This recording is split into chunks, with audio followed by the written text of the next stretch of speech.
Story 1. My cheating wife chose her affair partner over our marriage, so I delivered the ultimate payback. My wife, who's 36, and I, who's 39, have been together for 7 years and married for 5. We've had our share of good and bad times, like any couple, but I believed our relationship was strong, with trust and love. We both had regular jobs, and though we weren't rich, we were happy and comfortable. About a year ago, my wife, let's call her Anna, got really interested in personal finance. She started reading books, watching YouTube videos, and going to seminars on the topic. I supported her new interest, thinking it was great that she wanted to improve our finances for a better future.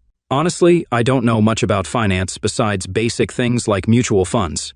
I'm pretty clueless about investing. I only have a superficial understanding and don't invest much except in mandatory tax-saving schemes. Coming from a marketing background, I have limited exposure to finance, so I usually rely on tax consulting, like most people do. With the rise of finance influencers on social media, Anna got into learning about it too. She wanted to understand the stock market and cryptocurrency. While I get the stock market, crypto is way beyond my understanding. I did join Anna for a few virtual seminars at first, but the concepts seemed alien to me. Things were fine until she started spending more time with a wealthy investor she met at one of these seminars, whom she called DD was supposedly mentoring her on investing and wealth building. The mentoring concept is becoming more common in America, with everyone claiming to be a mentor. She also stopped contributing money to household expenses, saying she was investing in our future. I trusted her and managed all the household bills on my own. I didn't pay much attention, but as weeks turned into months, their relationship raised serious concerns. Anna spent a lot of time with Dee, even late into the night. She justified it by saying she had a day job, and evening was the only time for her passion. When I expressed my concerns, she got defensive and belittled me for not understanding investments. She mocked me, saying she'd make us rich and I'd regret not supporting her. I tried not to interfere, but when the red flags became obvious, I had to be alert. She also started dressing provocatively, but I didn't bring it up since I'd never commented on her clothes before. However, she neglected our relationship, so I confronted her. As usual, she brushed off my concerns, saying she was securing our future and I should be supportive, not judgmental. Gradually, I became distant because I felt like I was carrying the relationship alone. I thought she'd notice, but she was too busy learning about investments, and we became more like housemates. We rarely spoke unless it was important.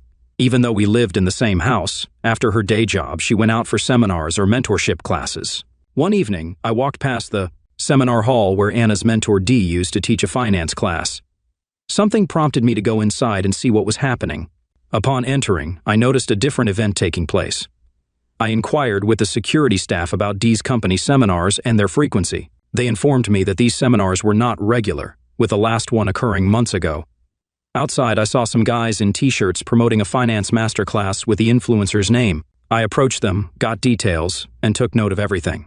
The influencer held seminars every 2 to 3 months, but mentorship classes led by mentors like Dee in cafes were weekly from 7 to 9 p.m. Anna used to come home after midnight. I gathered details from the cafe and left. The next day, I asked Anna if she had a class that day, and she curtly replied, "I have classes every day." Despite this, I knew from my previous findings that the class was only on Saturdays. In the evening, I visited the cafe and witnessed Anna in an intimate situation with Dee. I observed them exchanging flirtatious glances and recorded their interactions. I stood at a distance, watching until they engaged in a more intimate act. I recorded it when they were about to kiss, and then sat at their table, identifying myself as Anna's soon-to-be ex-husband. Anna tried to explain it as a one-on-one mentoring session, but I sarcastically remarked on the close mentoring. The other guy laughed and left, showing a player's attitude. Directly asking Anna if she slept with the other guy, she admitted to it, justifying it as part of an investing deal. She claimed it was a component of her personal finance education, where Dee promised significant earnings after completing the classes and fulfilling his requests, which included sleeping with him. She agreed to it, and I sensed she was trying to justify her actions. I played along for a while, asking if it was consensual. She confirmed it, saying it was a one-time thing for our future. Losing my temper, I shouted at her, questioning why she took it upon herself to secure our future. I told her she didn't need to think about mine. I could handle it. I yelled so loudly that people nearby glared at us. I stood up and left the cafe. Outside, she tried to hold my arms, but I shrugged her off, telling her to go to her mentor and not come home. Returning home devastated, I couldn't believe she used the pretext of learning personal finance to hide her infidelity. A few minutes later, Anna arrived, claiming it wasn't for fun. She slept with him to learn money-making tricks. I asked her to leave the house, and she pleaded, insisting it wasn't cheating but part of a business. I couldn't understand what kind of business she was involved in. I told her there was no point in sleeping with her mentor to learn personal finance. She could earn actual money without doing so. She got angry, saying she'd prove me wrong, calling me too old-fashioned to understand modern concepts. She went into a mode of showing off her potential earnings, claiming she'd be a billionaire while I'd retire with little money. I told her she could do whatever she wanted, but not while with me. She packed her stuff and left. 2 days later, on Saturday, she returned, stating she wasn't there to apologize but to take her remaining stuff. I didn't respond and she drove off. She seemed unremorseful, choosing her actions over our relationship. Update: not much has occurred except for the divorce, so here's a quick update. Anna didn't come close to learning personal finance. It looked more like a scam than an investment. I don't know a lot about it, but anyone promising quick money and huge returns is suspicious. Making money genuinely isn't easy, and it certainly doesn't happen overnight. But it's not my concern anymore. My divorce was finalized last week, and it went smoothly. I don't have significant wealth for her to fight over. Our home was a rented condo. In terms of alimony, she earned almost as much as me. Also, she cheated, so she isn't entitled to pay alimony. The joint account is closed and we split the money. We don't have children, so there's no question of child support. Thank goodness we don't have kids. It would have complicated things. It's not as easy as it sounds. I'm still coping with her cheating. She's been telling everyone I'll come back begging for reconciliation when she's rich. After learning about personal finance risks, I wished her luck. She told everyone that our divorce happened because I was insecure about her progress. She labeled me as controlling and jealous, but I listened with a smile and showed everyone the video I recorded of her with the affair partner. She hid her face after that, and common friends quickly changed their alliances. The last I heard about her, she was living with her mom during the divorce period. She's definitely not remorseful for what she destroyed.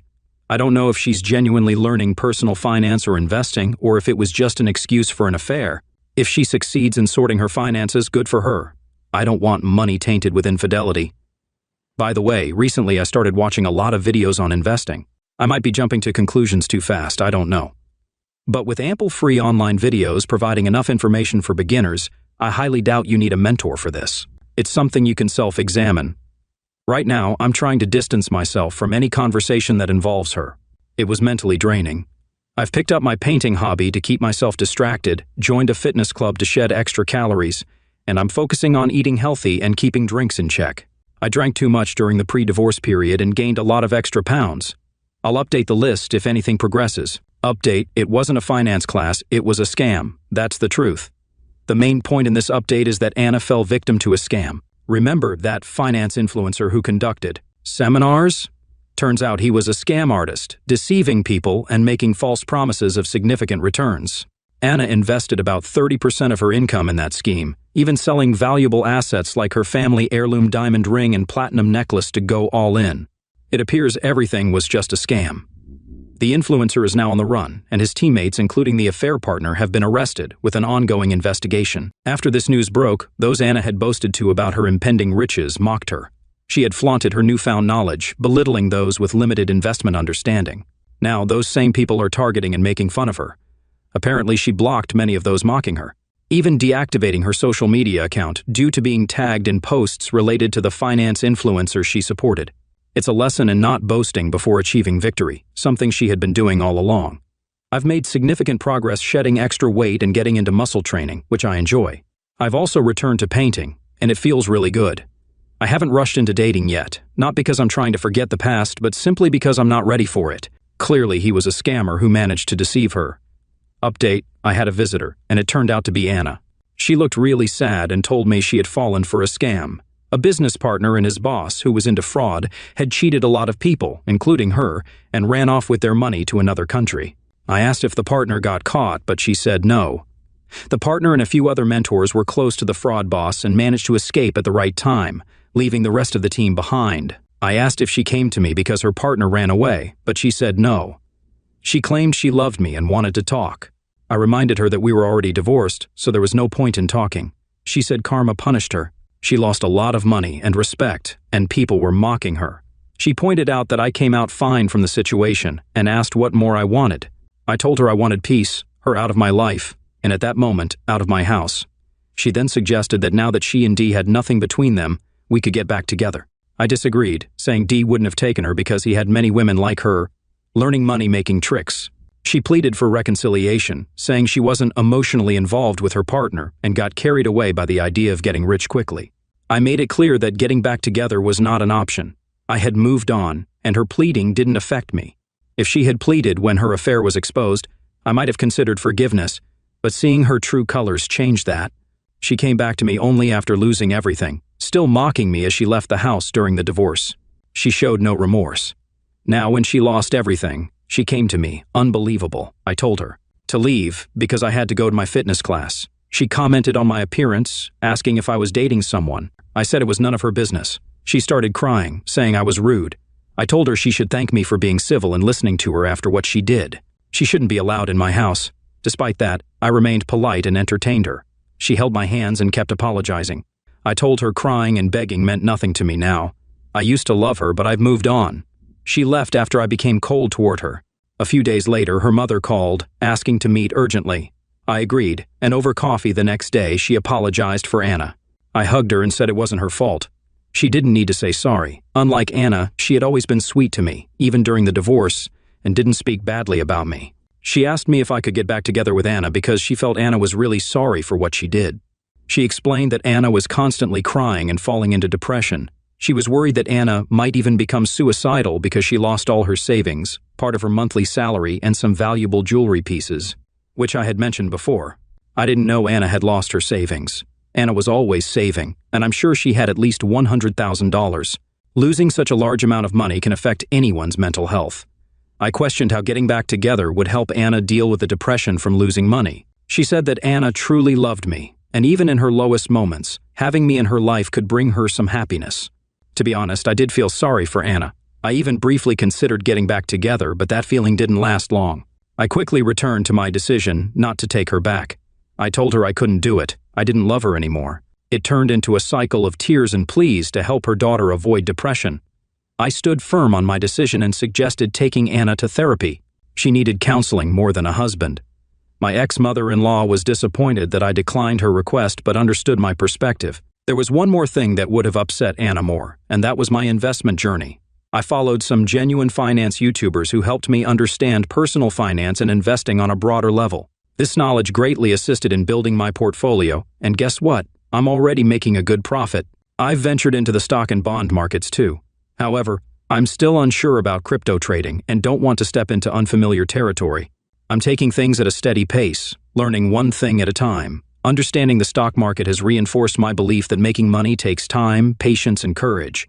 I'm hoping to come out of this stronger before thinking about dating again. I still don't feel ready for it. Second story. I'm a 37-year-old guy, and I've been married to Judy, who's 32, for 2.5 years. It's tough to pinpoint a specific moment that defines everything, but things took a bad turn after a frustrating phone call. I was in the living room, catching up on football highlights I missed, when Judy's phone started ringing, annoyingly interrupting the game. Fed up with the ringtone cutting into the commentary, I brought her phone to the kitchen, asking her to answer it. Then the phone rang again, and she seemed ready to snap at the caller.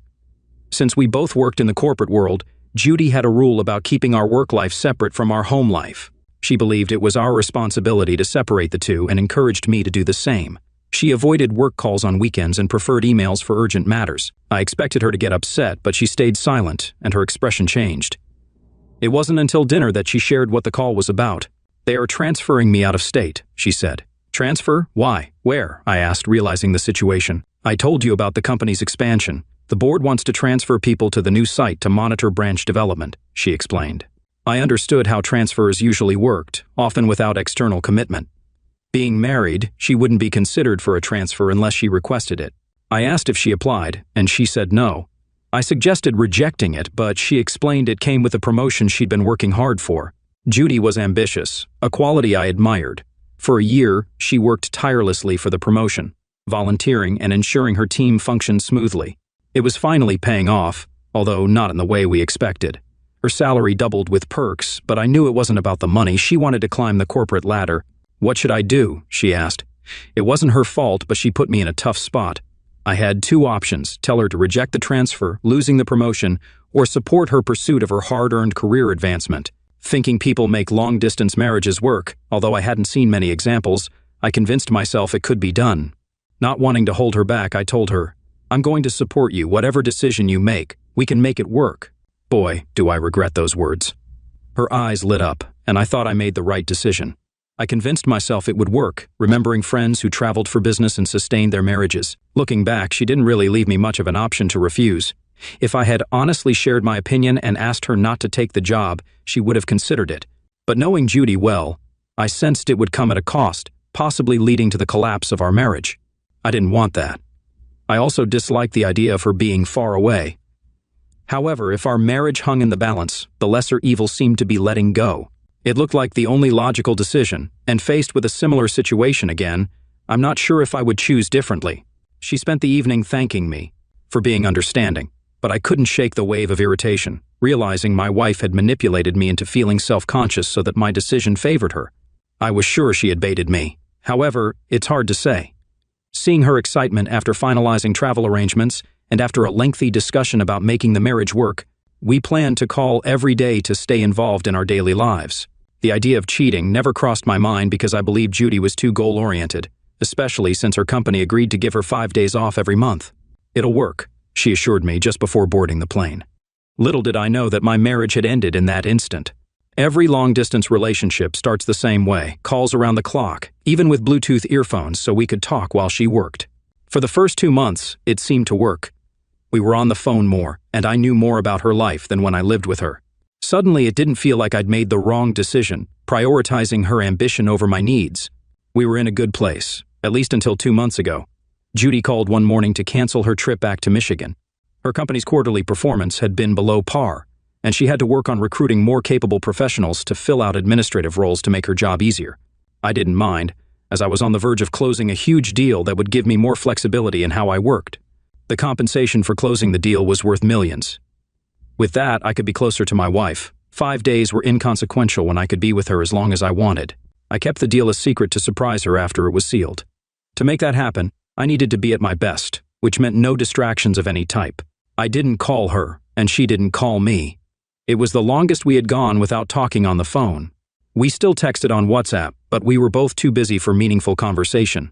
I'm explaining everything because a few days ago, a mutual friend called me callous and manipulative after hearing what happened. If you ask me, I'm neither of those things.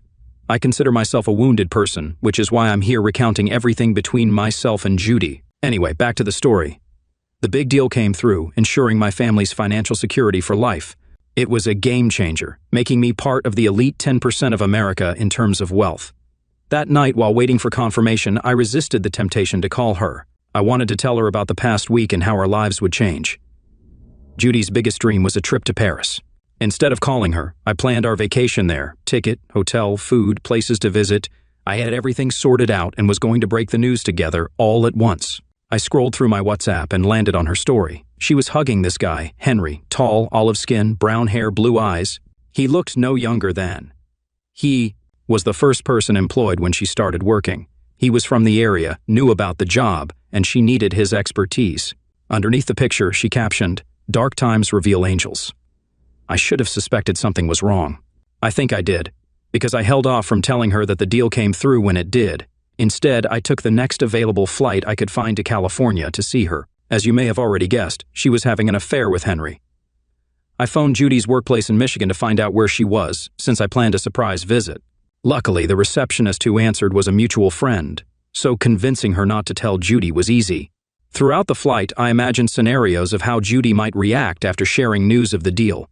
I went straight to her branch from the airport, hoping to have dinner with her to break the news. However, I learned she hadn't reported to work that day, so I had to Uber myself to the given address. I wondered why the branch receptionist was surprised to find that Judy was married, but I didn't press since I knew Judy liked to keep her life private.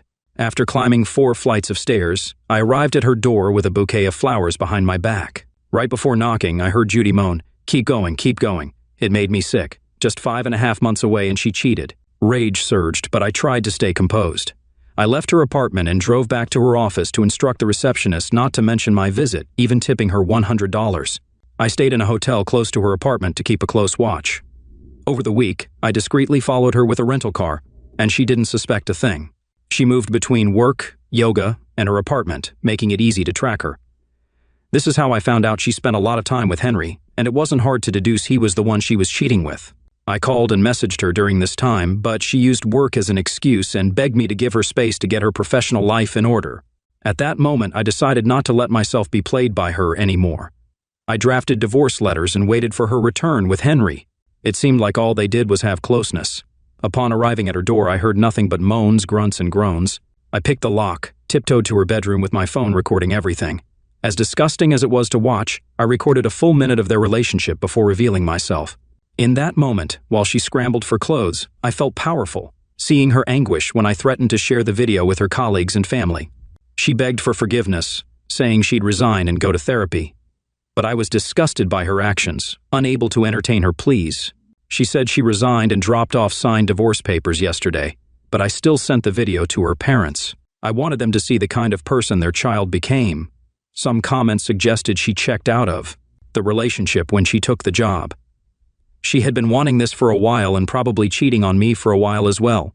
She manipulated me into agreeing to take the job, practically forcing me into saying yes. Huge, life-changing decisions like that will have a drastic impact on the family. Update: my wife got moved to a different state to oversee the opening of her company's new branch. While there, she started a relationship with a CO worker. I found out about it during a surprise visit. After our divorce, I took some time to sort myself out, and for a bit, I was occupied enough not to dwell on the whole situation. I went on vacation to the Dominican Republic for a week, which was pretty awesome. One evening, I got a Reddit notification about a post. When I wrote it, I mainly wanted to vent my anger, irritation, disgust, and rage. Surprisingly, it gained a lot of attention. Reading through the comments, one post stood out. Someone shared a similar experience, mentioning feeling miserable for not taking revenge to the extent needed to satisfy their spirit.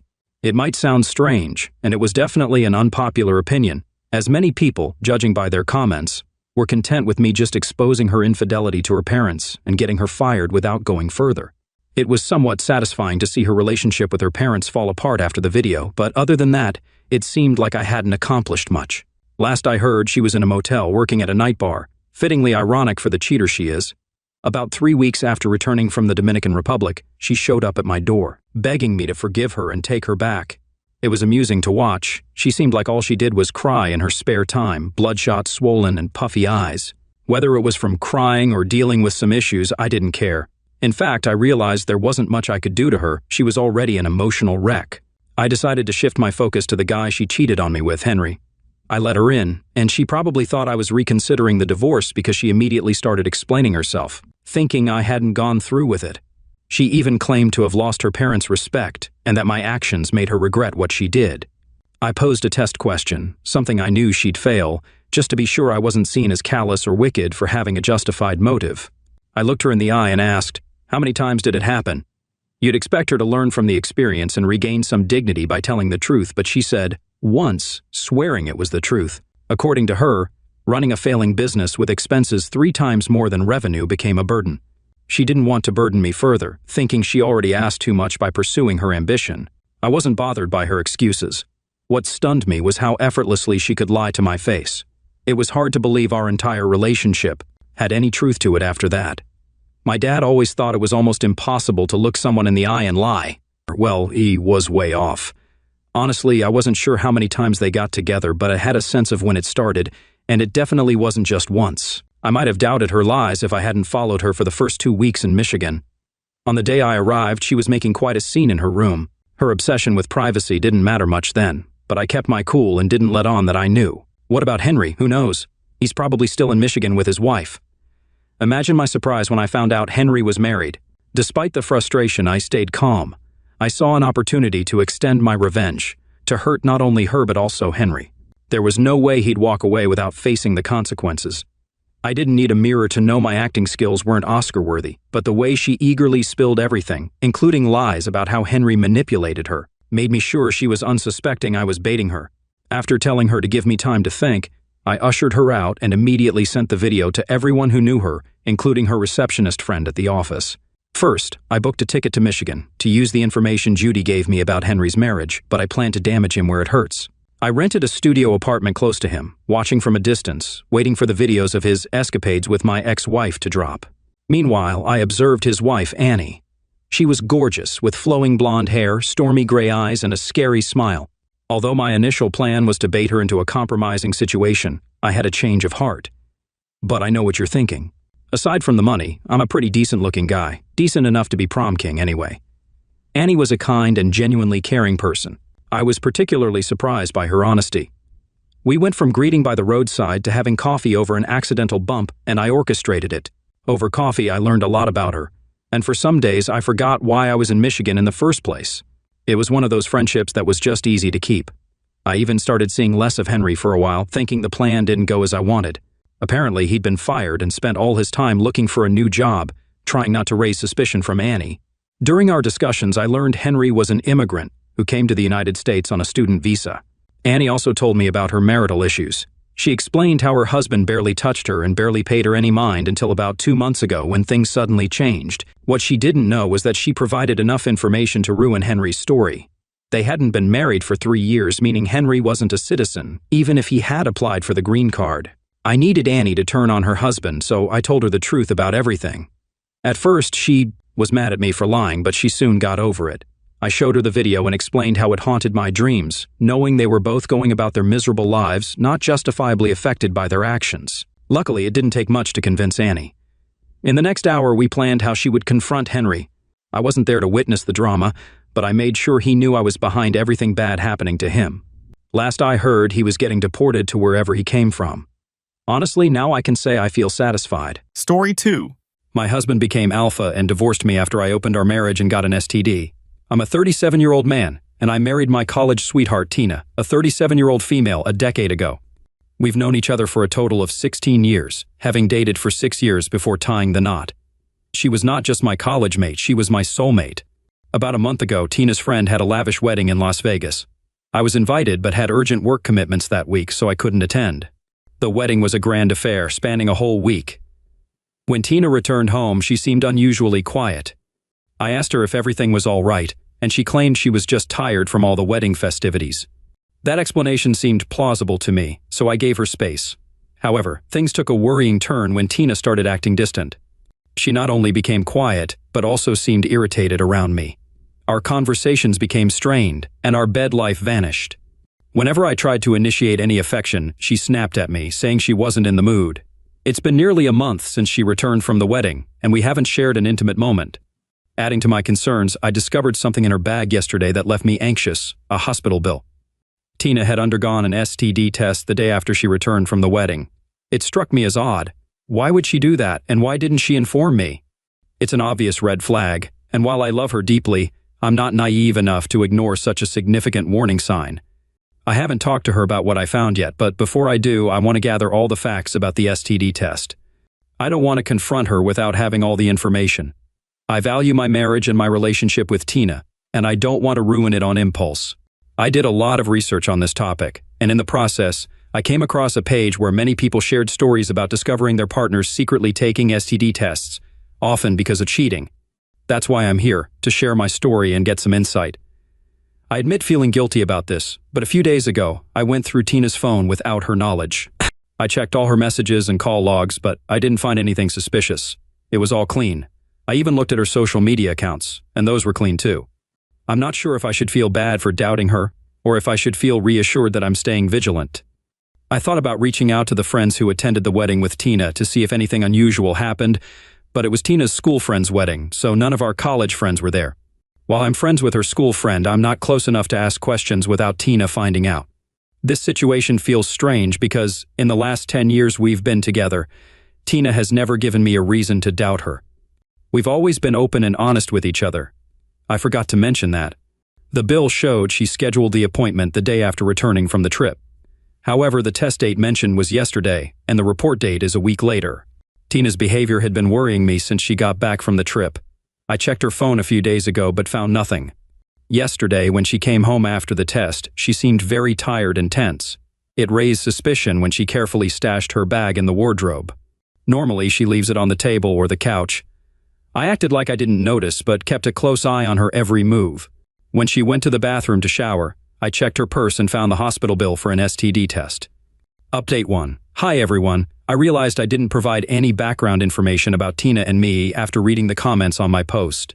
I didn't think it was relevant initially, however, I've responded to some of you in the comments. But for general information, here are a few details. Tina and I graduated from the same college. We're both software engineers working for different IT companies.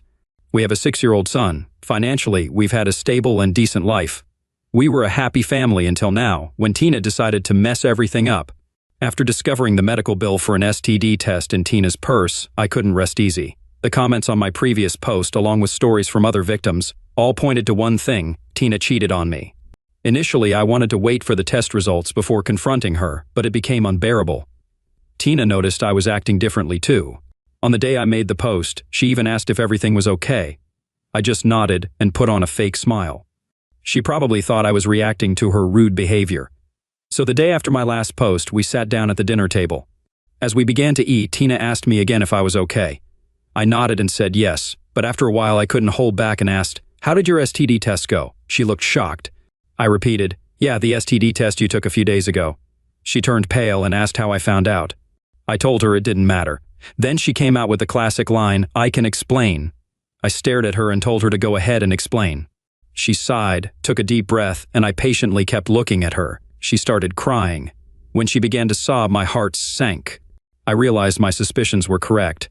Tina held my hand and asked me to trust her. I said I could trust her if she told me everything. Instead of talking, she moved her chair closer to me, leaned on my shoulder, gripped my arms tightly, and cried. I let her emotions flow.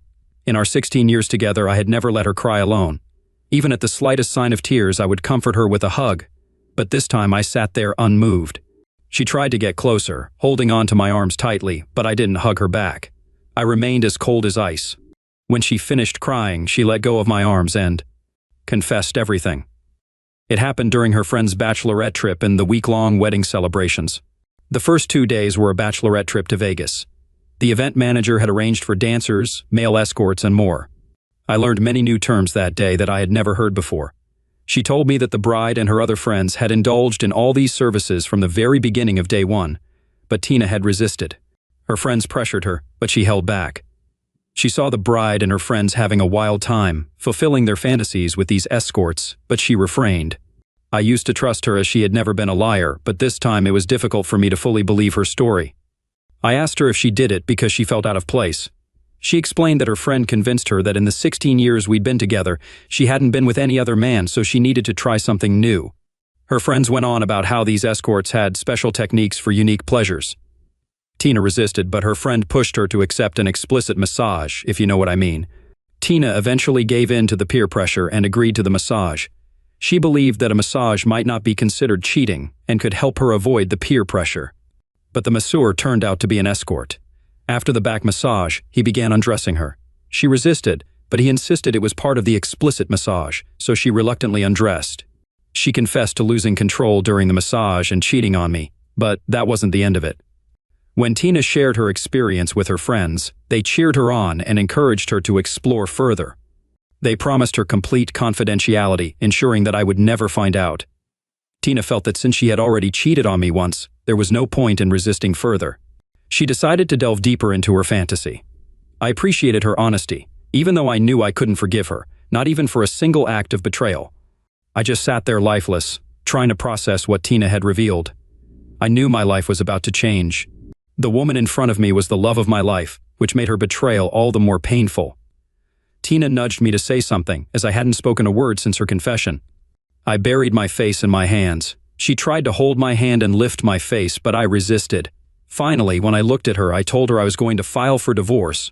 She was shocked and said I shouldn't make an impulsive decision because we have a son. I yelled at her to stop pretending to care about our son and our family. If she truly cared, she wouldn't have done what she did. I grabbed my car keys and left the house, brushing off her attempts to follow me. I drove to my friend's place where he lived alone due to his recent divorce, which is another story in itself. I had a drinking binge until I passed out. The next morning, I called in sick at work while my friend went to the office. I lounged on his couch searching for divorce lawyers. I stumbled upon a lawyer who happened to be my junior in school and was on my Instagram account, so I sent him a message, and he replied within a couple of hours.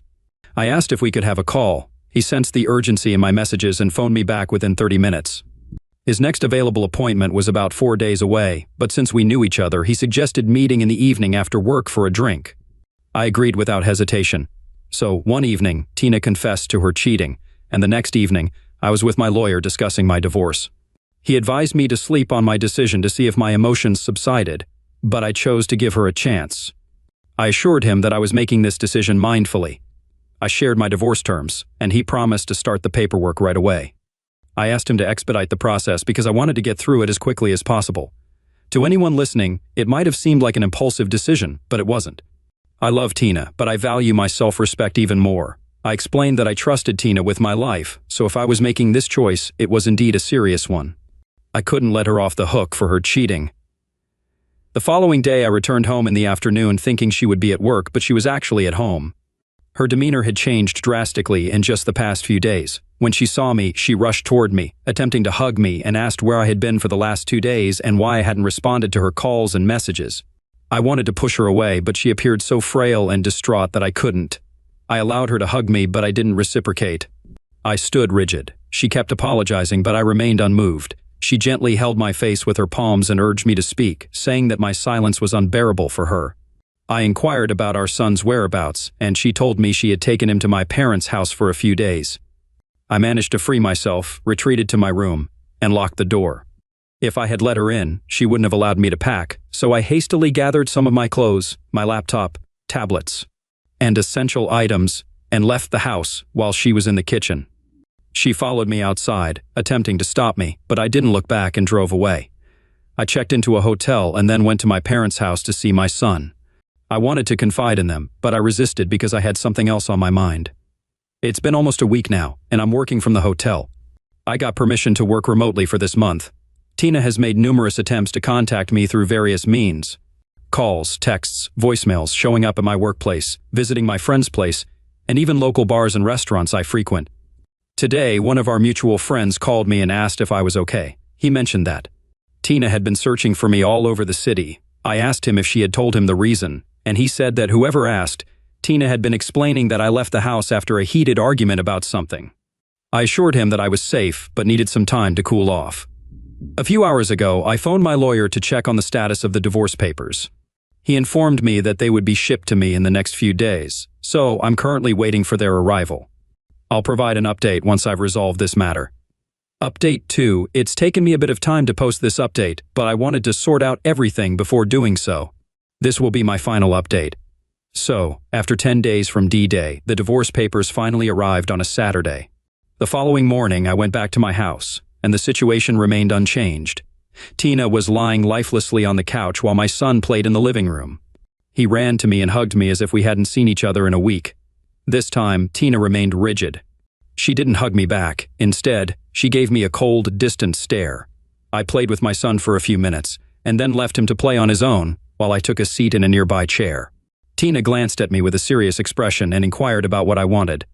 I responded to her question with a smirk, but remained silent. She then asked if there was anything she could do to make things better, to which I still didn't offer a reply. After some time, she began to speak, saying, "Look, I understand that I've hurt you and messed everything up, and I feel guilty about it. I acknowledge that what I did was a serious mistake, but you also need to understand that I could have avoided the STD test, and you would never have found out. I took the test for your safety and abstained from closeness to protect you. I love you, and I'm truly sorry for what I did.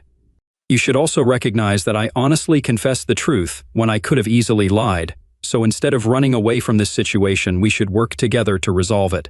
Please tell me if there's anything I can do to make this right."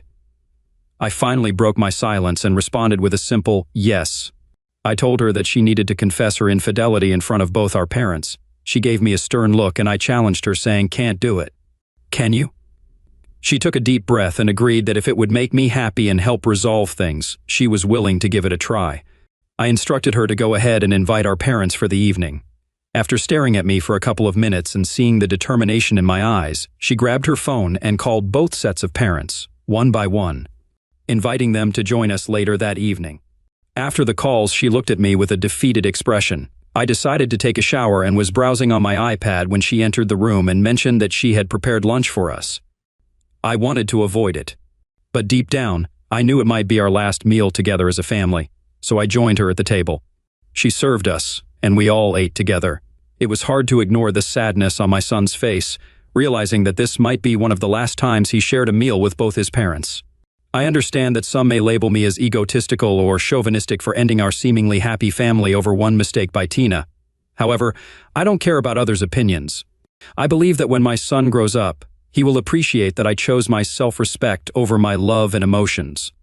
It's crucial for a child to grow up with parents who may live apart but are happy, rather than with frustrated parents trapped in a broken marriage. Our marriage had crumbled the moment Tina was unfaithful. After we had lunch, Tina took our son to his room for his afternoon nap. Once she had put him to sleep, she returned to our bedroom and I was busy scrolling through my phone.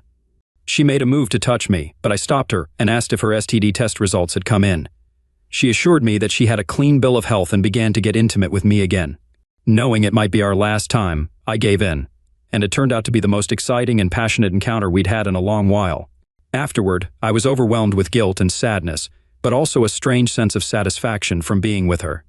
She was the only woman I had been with for the past 16 years, and I loved her deeply. It tore me apart to think about pushing her away forever. I also regretted our intimate moment because it might have given her false hope of reconciliation. She fell asleep in my arms as if she hadn't slept well in many nights. I gazed at her face, wondering how our relationship had come to this point. I must have drifted off while still watching her, and we woke up when our son knocked on the door. I let him in, and we played together on the bed, creating a brief moment of joy. During that time, I briefly considered reconsidering my decision and giving our marriage another chance. But I pushed that thought aside and got out of bed. It was already evening, and I went to the living room to wait for our parents and in-laws to arrive. Once everyone had settled down, Tina called me into the kitchen and looked into my eyes intently, asking if I truly wanted to go through with this. I affirmed my decision. She then went outside and informed everyone that she needed to make a confession. She told them that she had been unfaithful to me at her friend's wedding, but emphasized that it didn't mean anything. She loved me and would do anything for our relationship.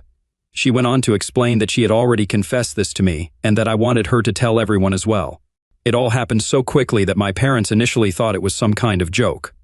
I clarified that it was not a prank and added that she had confessed when I discovered the STD test bill in her purse. Her parents looked down, clearly embarrassed and angry. My parents, on the other hand, seemed disappointed but remained silent. I announced that I had something important to share as well. I had filed for divorce. I took out the divorce papers and began going over the terms. Tina attempted to interrupt, but I kept going. I agreed to give her the house where she and our son could live, and I would find a new place. We'd share joint custody of our son, and I'd contribute to child support. After reading through it, I passed the papers to her. She shot me a disdainful look and accused me of manipulating her into this situation. After a quick glance at the papers, she signed without hesitation. Her parents left immediately without uttering a word. My parents also departed, asking if I wanted to stay with them for a while before leaving. I nodded and said I'd consider it. Tina locked herself in our son's room, feeling not only embarrassed in front of both sets of parents but also defeated, as all her confessions and humiliation seemed in vain. I packed the rest of my belongings and left the house. I wanted to see my son, but I knew Tina wouldn't allow it. That's why she locked herself in his room. After that evening, Tina didn't reach out with any calls or texts. About 45 days later, we appeared in court, and our divorce was settled amicably, with neither of us contesting the terms. We didn't exchange a word and parted ways once it was finalized. It's been over a week since the divorce was settled. I've been occupied with finding a new place and settling in. Our paths might cross because of our son, but it will be purely transactional. I still feel empty and frustrated because I know I've hurt and humiliated her as well. Perhaps we both got what we deserved. Alright, that was a fun story. Now let's move on to another exciting one. Stay tuned, and let's dive in. Story 2. Hey folks, I'm a 28-year-old guy. Around 3 weeks ago, I found out that my wife, Rose, 27 years old, whom I've been married to for less than a year, had been cheating on me. When Rose and I began dating, she shared that she had recently ended a 3-year relationship with her ex-boyfriend and was currently single. I was also single at that time and had dated for 2 years because my previous relationship had left me emotionally scarred. Given our shared experiences of past relationship pain, Rose and I made a promise never to cheat or do anything to hurt each other. I knew I would keep my end of the promise and hoped Rose would do the same. We dated for 2 years and a few months before tying the knot. Being with Rose brought me more happiness than any of my previous relationships. She had a natural talent for humor and could always bring a smile to those around her. The initial months of our marriage were filled with laughter and enjoyment. I eagerly anticipated spending time with her. While Rose worked as a social media influencer and ran her online store, I had a job as a data analyst at a large tech company in our town. I'll admit there were days when my job became demanding, and I couldn't spend as much time with Rose as we had promised. In a month, I might miss our dates twice due to being overwhelmed with work tasks or simply forgetting about a social event we were supposed to attend together. Whenever this occurred, I tried to make it up to her, which usually resolved the issue. Her favorite treat was Snickers, and gifting her a box or a few bars always brought a smile to her face. 6 months after our wedding, my company allowed me to work remotely for 3 weeks and spend 1 week on site. I was thrilled about this change because it meant I could finally spend more time with Rose. Her work as a social media influencer allowed her to work remotely as well. She was delighted when I told her about my new work schedule, and things started getting back on track for us. During the first 4 weeks of working remotely, I began to notice something unusual about Rose. It was common for her as an influencer to be frequently on her phone, but there was something more to it. Whenever I got close to her while she was on her phone, I noticed she would hastily switch between apps whenever I approached. Even when I wasn't right next to her, I could infer her actions from her body language and finger movements. Additionally, she started to act discreetly with her laptop. Whenever she heard my voice or saw me coming her way, she would promptly close her laptop and pretend not to be using it. These occurrences happened swiftly, but she remained unaware that I was observing her. One day, my frustration reached its limit, and I decided to confront her about it. She brushed off my concerns, claiming that I was being paranoid and that she had nothing to hide. On that particular day, she was working on her laptop and even invited me to take a look to ease my suspicions. I complied, but I found nothing suspicious. She even shared her conversations from all her social media accounts, which were strictly related to work. Throughout the 2 years and some months we had been together, this was the first time she willingly allowed me to review her chats. While we were dating, we had mutual access to each other's phones, although I never felt the need to inspect her client chats as I considered them confidential. I trusted her completely. However, her uncharacteristic willingness to show me her laptop activities and phone conversations raised red flags for me. Maybe she believed she could divert my attention by revealing the conversations she wanted me to see, but I wasn't deceived. I had a keen sense for when someone was acting suspicious, and with all the stories I had encountered here on Reddit, I couldn't ignore the gut feeling that Rose was concealing something from me. I chose to hold off on addressing her secretive behavior with her phone and laptop, opting instead to continue monitoring her actions to ensure I wasn't making baseless accusations before taking any further steps. A few days following our confrontation, Rose decided to host a small gathering with some of her influencer friends at our place. We all had a wonderful time together, but I couldn't help but notice that Rose seemed a bit preoccupied. Even as we enjoyed our meals, shared laughs, and a pleasant time, she frequently busied herself with texting someone.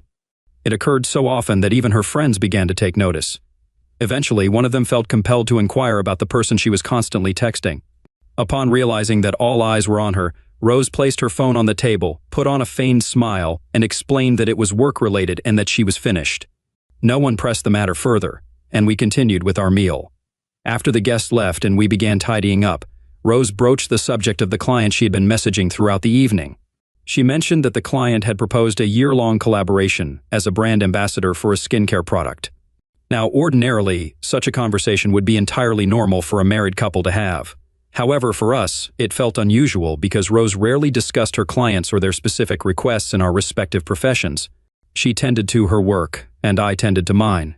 Thus, her initiation of this topic struck me as peculiar. It almost seemed as if she was attempting to provide an explanation for her behavior before I could question her about it. I didn't say much in response. I merely offered a smile and pretended to participate in the conversation. However, my mind was already racing with countless thoughts.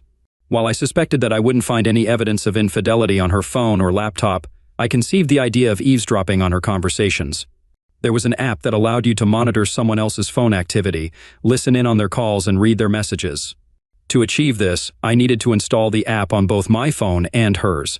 This way, I could listen to her phone calls and review her messages with others. The reason I was so anxious to discover if Rose was being unfaithful, even though her behavior and attitude remained unchanged, stemmed from my past relationship, where I had been cheated on.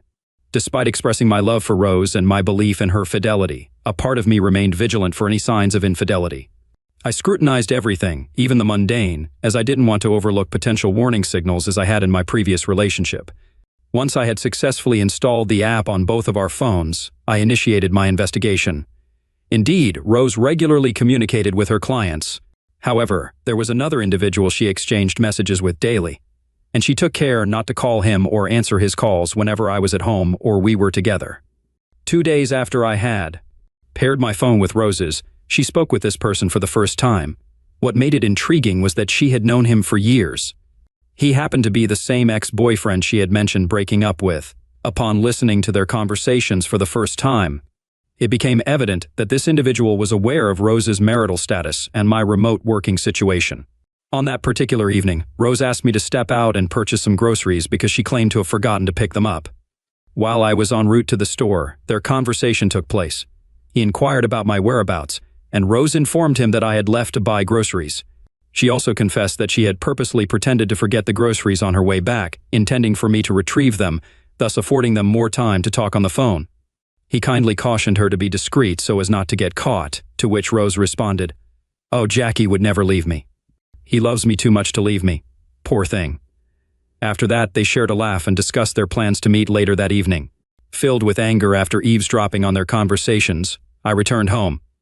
Upon my arrival, Rose inquired why I hadn't obtained the groceries as planned. I fabricated a story, claiming that I had received an urgent work call requiring me to return to the office immediately, and she accepted my explanation. By the time I reached home, she had already prepared herself, donning makeup and attire. She mentioned that she was meeting up with some of her girlfriends and expected to return before midnight. She kissed me on the cheek, seemingly sincere, and left. As soon as she departed, I reached out to one of my friends and disclosed the unsettling revelation I had stumbled upon. He offered to accompany me to the restaurant where Rose and her boyfriend were planning to meet. Upon our arrival at the restaurant, we witnessed a close scene. Rose was nestled up with her boyfriend, and he was attempting to feed her. I confidently approached her, making sure she noticed me, and promptly left the establishment. It all unfolded swiftly, and her startled expression indicated that she was taken aback to see me there alongside my friend. Without hesitation, I exited the restaurant. As soon as she registered my departure, she rose from her table and followed me. Initially, she attempted to feign innocence, but upon spotting my friend recording the scene, she grasped that she had been exposed. Just as I had anticipated, she concocted an excuse, asserting that she had met with her client and that the situation wasn't what it appeared to be. However, I remained silent in response. My friend and I drove back home, and Rose arrived shortly after our return. She entered the house and attempted to engage me in conversation, but I was focused on gathering my belongings. Since we were CO tenants in the apartment, I lacked the authority to evict her, even if I had desired to do so. Instead, I gathered my essentials and departed with my friend that night. Subsequent to that evening, Rose inundated me with numerous messages and incessant phone calls. After weeks of disregarding her calls, she dispatched voice notes laden with yet another string of falsehoods. She contended that her ex-boyfriend, with whom she had been unfaithful, wished to introduce her to a significant client, which prompted her to meet with him. She concocted a story about feeling cold due to the scanty attire she was wearing, and he tried to shield her, thus explaining their closeness. She likely believed I would accept this narrative. Unbeknownst to her, I had synchronized our phones, allowing me to continue monitoring their conversations to this day. Just a mere 3 days ago, I stumbled upon some recent revelations. It appears that Rose has been engaged in a contract for over 2 months now, and it comes with a handsome paycheck. Interestingly, her affair partner was an employee of the very brand she was endorsing, so there seems to be a kernel of truth in what she mentioned. Additionally, I've learned that they've been disparaging their own company's products. I suppose their romance was rekindled when he re-entered the picture. However, the crux of the matter lies in the fact that Rose is unquestionably not supposed to be entangled with any of the company's staff or involved in maligning the company's reputation. If the organization were to discover this, her contract would likely be terminated, and her reputation would be severely marred. Now, regarding the video that my friend captured, I haven't uploaded it online as initially intended. I have mixed emotions about it. Over the years, Rose has meticulously upheld an impeccable public image. Even though she occasionally faces online criticism from some vexatious fans, she hasn't encountered any significant issues with the brands she collaborates with. At this moment, I'm grappling with a maelstrom of emotions, and I'm contemplating how to hold her accountable for manipulating me in this manner. My intention is to disclose the conversations between Rose and her boyfriend, along with the video of their interactions. I hope no one will attempt to dissuade me from my course of action because my decision is resolute. Frequently, I find myself pondering why people choose to marry in the first place, especially given that numerous women don't appear to appreciate the sacrifices we men make for them. In Rose's case, I had envisioned building a family together, but it has become evident that she shares similarities with many other women who desire to have their cake and eat it too. Update 1. It's disheartening to realize through your feedback that influencers often have a high rate of infidelity. I chose to marry Rose because she seemed like the one for me. Beyond that, I fell in love with her character, not her profession. We spent almost 3 years dating, and I took my time to really get to know her before we tied the knot. At that point, I thought I had a deep understanding of who she was. She assured me that she had completely cut ties with her ex-boyfriend and would never entertain the idea of getting back with him, even if he were the last man on earth, her exact words.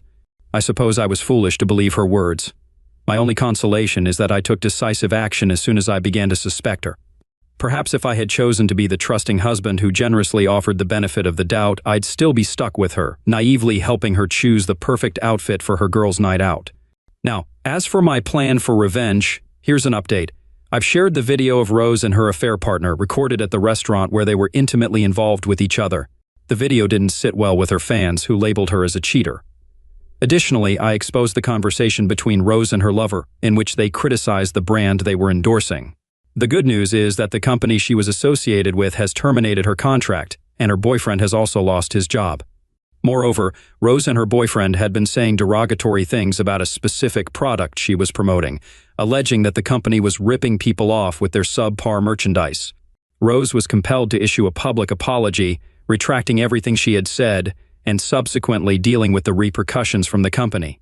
When all of this unfolded, it not only tarnished her standing with the company that terminated her contract, but also had a domino effect on her other business deals. Her video and chat spread so rapidly that it forced other brands to sever ties with her. Consequently, she found herself with virtually nothing in the end. Beyond damaging her reputation as an influencer, headlines carried her name in relation to the video of her infidelity. It was quite satisfying when friends reached out seeking confirmation about what they had seen online, and I confirmed its authenticity. Prior to sharing the video and conversation online, I sent it to her parents, formally signaling the end of our relationship. I also made some unflattering comments about Rose, characterizing her as a disgrace to herself and womanhood, and then blocked both their numbers to avoid their calls. 2 days ago, Rose caused a scene at my workplace, creating a disturbance. I informed security that I wouldn't meet with her, but she refused to leave. She wasn't even allowed into the building, yet she persisted in yelling my name and was eventually escorted off the premises. It was well-deserved, observed since the evening I moved out of our home. I haven't encountered her in person. I've been keeping tabs on her via Facebook and Instagram to observe how everything has been unraveling for her. Thanks to everyone for your valuable suggestions and advice. I'll provide another update shortly. Update 2. It's been over a week since my last update, and I initially intended to wait until after the divorce was finalized to share more. But something significant occurred yesterday that I feel compelled to share. Rose discovered that I was the one who exposed the conversation and video online. Perhaps her parents informed her, but I can't say for certain. She was absolutely furious when she came to the house of a friend where I've been staying since leaving my apartment. Upon her arrival, she started shouting, accusing me of ruining her life and vowing to ruin mine in return. She uttered a barrage of hurtful statements, one of which was her expressed regret over marrying me. She claimed not to understand why she'd ever marry someone she considered a worthless individual. Her language grew increasingly impolite, and her anger flared when she noticed my friend recording her once more. Fueled by her rage, she grabbed a large stone from my friend's lawn and hurled it at the window where my friend was filming. The stone shattered the window, causing my friend's phone to tumble as he rushed to retract his hand inside the house. I was seething with anger and stepped outside to confront her. During our heated exchange, she retrieved a small penknife and proceeded to slash all 4 of my car's tires right in front of me. Afterward, she used the knife's tip to etch a lengthy mark from the front door to the back door, taunting me with, "Well, how do you like your new car then?" She departed. I've never been so furious in my life. Presently, I can't move my car until I replace all 4 tires, and I can't drive it with a conspicuous scratch running along its length. My friend strongly advised me to take legal action against her, and he captured everything on record from inside the house. He also intends to sue her for the damage to his window, and he's quite serious about it. I've resolved to take legal action against Rose because I won't let her evade responsibility for the harm she caused. She will bear the full cost of replacing all the tires and restoring my car's paint. Regarding her social media presence, she's been notably silent lately.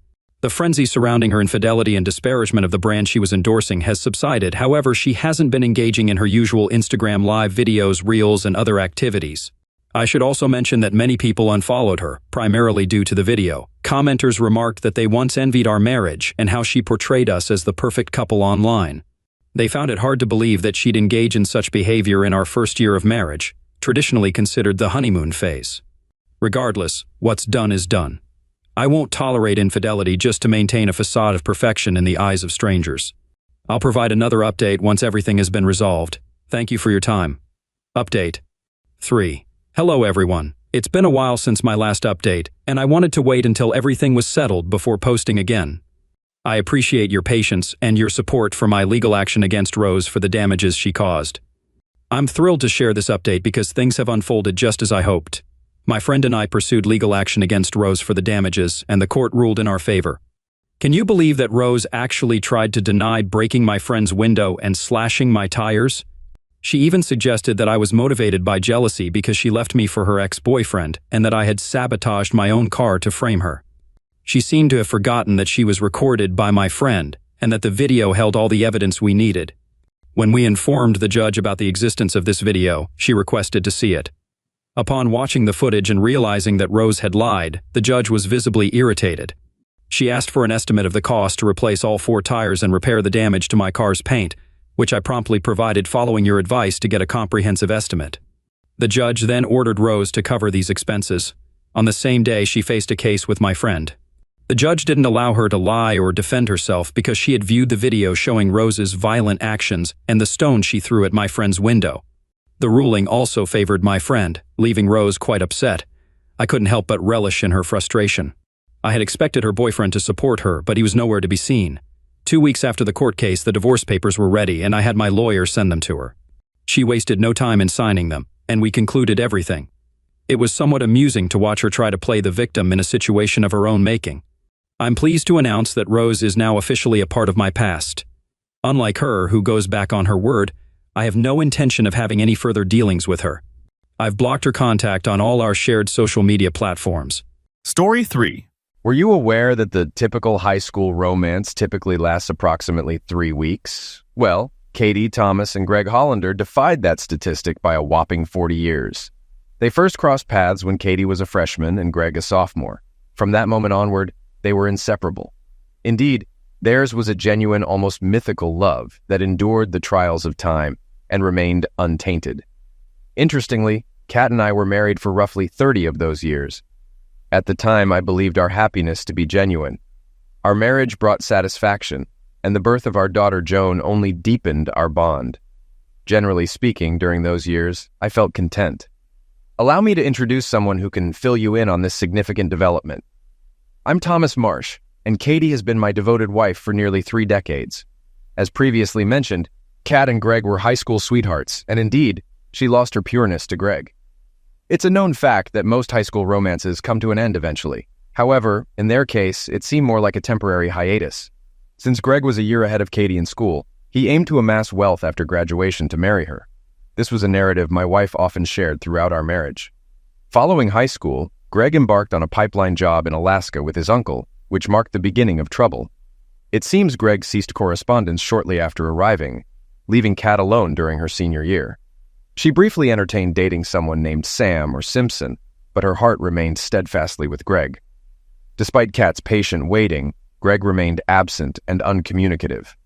Evidently, Greg found fulfillment in pipeline work and adopted a somewhat nomadic lifestyle, convinced that his beloved Kathy was still waiting for him to become affluent and sweep her off her feet upon his return. However, reality painted a different picture. Life moves forward as usual, and nothing remains static. This was true for Katie, who pursued higher education, earned her degree, and crossed paths with me at a party when she was 24. Though I was a bit older at 29, we complemented each other well. I fell for her instantly and believed she felt the same about me. Our marriage was typical, except for a minor hiccup. 2 days before our wedding, a letter arrived from Greg, akin to the prodigal son returning home, urging Kat to meet him. Thankfully, Kat's mother intervened, advising her to focus on her new life and not waste time on Greg, whom she referred to as that crap. Following some emotionally charged moments during which I feared Kat might call off the wedding, she went through with it, becoming my wife, Mrs. Katya Marsh. By the time Greg surfaced, we were already on our honeymoon, and in his despair, he apparently enlisted in the Marines. After our honeymoon, we settled into our new routines, with Kat working as a nurse and myself as an insurance adjuster for a major company. While my marriage remained strong, there was one recurring issue. Greg began texting Katie, and she responded willingly. When I questioned the necessity of this, she became defensive, insisting he was just an old friend who needed support, being single and in the Marines, and she was merely writing to uplift his spirits. I cannot claim ignorance since I was well aware of his consistent correspondence with her and equally aware of her reciprocal letters. Despite efforts from both her family and myself, she persisted until news arrived that he had married someone at his station, putting an end to their communication and restoring my peace of mind. Over the next 3 years, she received just 3 Christmas cards from Greg, and that was the extent of it. During this pause in communication with Greg, our daughter Joan was born. With our newborn in tow, Kathy and I joined forces and diligently worked to build a home and farm to provide Joan with a good life. Those were indeed good days, and we worked together harmoniously to nurture and raise our child. However, as is often the case, a disruption arose. One day, Katie received a letter from Greg. Though she never discussed it, I observed our stamp consumption increasing, leading me to conclude she had resumed correspondence with him. Despite this, I chose to overlook it, considering his duty to protect democracy while I ensured my family's well-being. If they chose to write to each other, I deemed it their business, regardless of my sentiments. Eventually, Kat began sharing with me some tidbits she had gleaned from Greg. He had divorced his first wife, but remarried. He had seen combat and was apparently highly decorated. While I listened with only partial attention, Katie spoke with pride about her former Marine. I gently corrected her, reminding her he preferred to be called a Marine, not a soldier. Katie chuckled sweetly and remarked that she should be cautious. Witnessing her discuss him saddened me, yet I held out hope that someday she would move on and focus on our family. Unfortunately, that day never came. Greg had served in the Marines for 30 years, experienced 3 marriages and divorces, and garnered enough medals to rival General Patton. I realized with dismay that while Greg had become more charming to my wife over the years, I had simply grown older and more predictable. My only solace was the hope that Greg, upon discharge, would settle far from us. Regrettably, that was not the case, and here we are now. Our daughter Joan is now a grown woman, married to a wonderful man named Frank Campbell.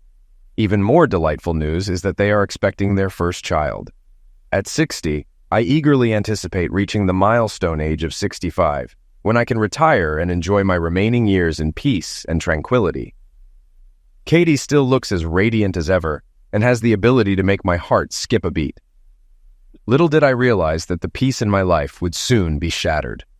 One Thursday, upon returning home, I found Kat dressed impeccably, informing me of a dinner reservation at 7.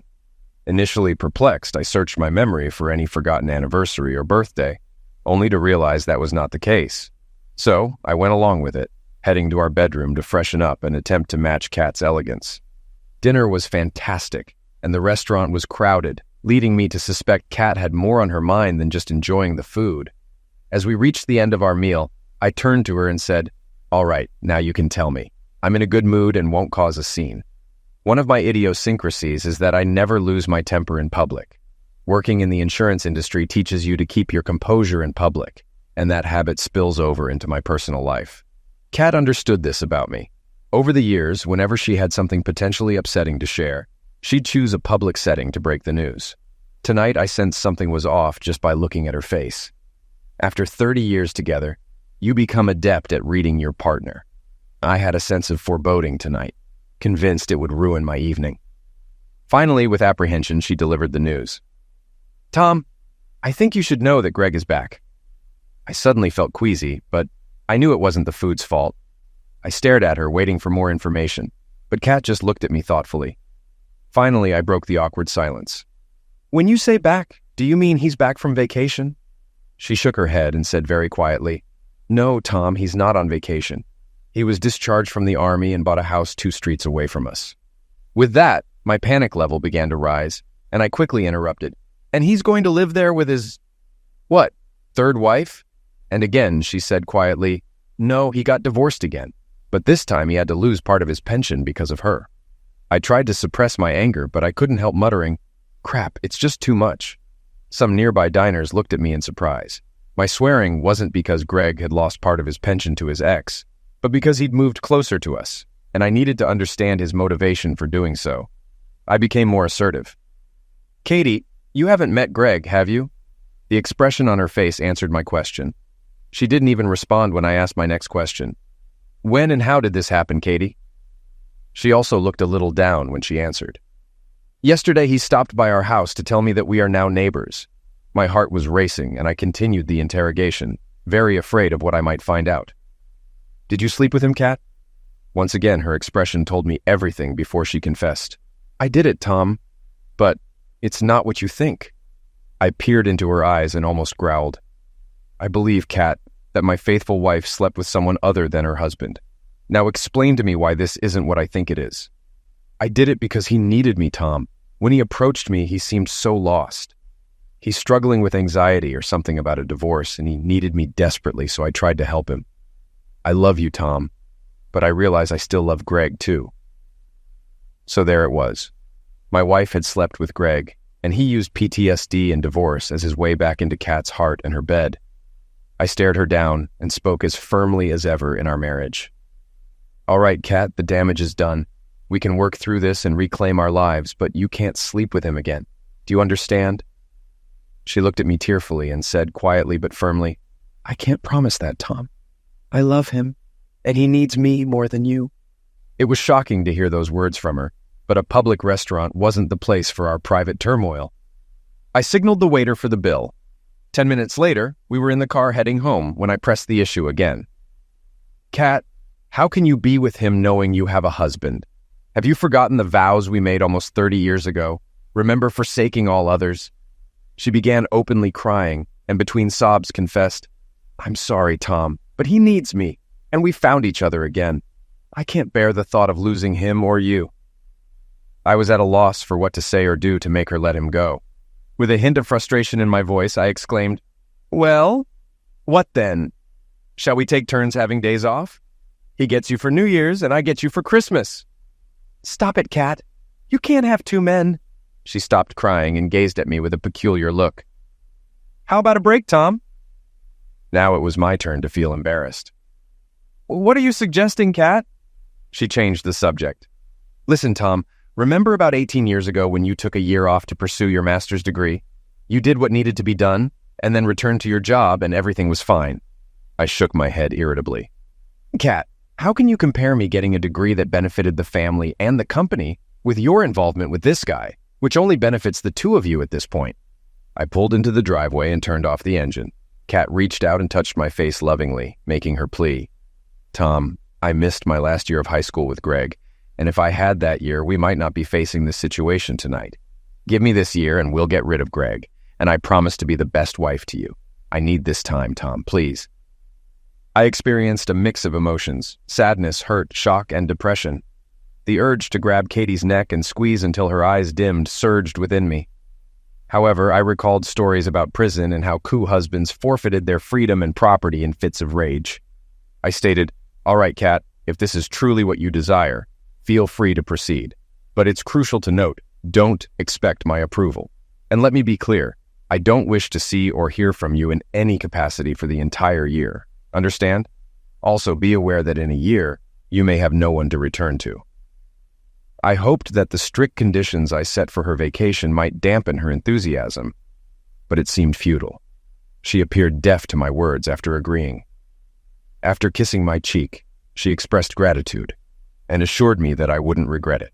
I shook my head and conveyed that it was too late, and I already regretted it. That night, she desired closeness, but I chose to ignore her. The mere thought of her with Greg made me feel nauseous, and I couldn't bear physical closeness.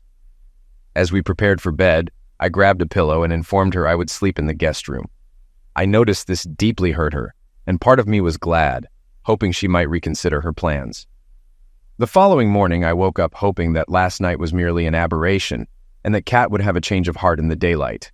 I was mistaken. Upon entering the kitchen, I found her preparing breakfast, looking as if she just won the lottery. She smiled at me and gestured towards the calendar hanging on our wall. I couldn't help but notice that today's date, June 6th, was encircled by a thick black line. As I sat at the table, I contemplated the irony of this date. In 1944, thousands of soldiers and sailors fought to liberate Europe from tyranny. Yet today, I lost my wife to another oppressor. Katie seemed almost giddy as she served me breakfast. Placing it in front of me, she said, "I understand your concerns, my love, but a year from today, I'll return to you and be solely yours. I truly need this time to sort things out and clear my head, and I promise you won't regret it." She smiled contentedly at me before continuing. "I called Greg this morning while you were still asleep and informed him about your permission for my vacation. He'll pick me up in an hour." With every word she spoke, my heart sank, but I felt compelled to give her another chance. "Kat, you don't have to go through with this. I implore you to take more time to reconsider. You can't be certain that in a year you'll be free from him. Focus on freeing yourself from his hold and working on repairing our marriage. I ask you not to risk destroying what we have." She grinned at me with an air of superiority and spoke gently. "Tom, I appreciate the love you've shown by granting me this time. Trust me, I know what I'm doing. Our marriage will be even stronger when I return. Now I need to finish packing, honey, so finish your breakfast." With that, she exited the kitchen, effectively signaling her departure from our marriage. Despite the tasteless meal, I finished eating and proceeded to get dressed. Entering our bedroom, I observed Kat's 3 large suitcases packed with her belongings. She smiled at me affectionately and remarked, "I think I have everything I need. Please take these bags to the porch for Greg." I stared at her blankly before responding, "No." Her expression shifted to surprise at my refusal.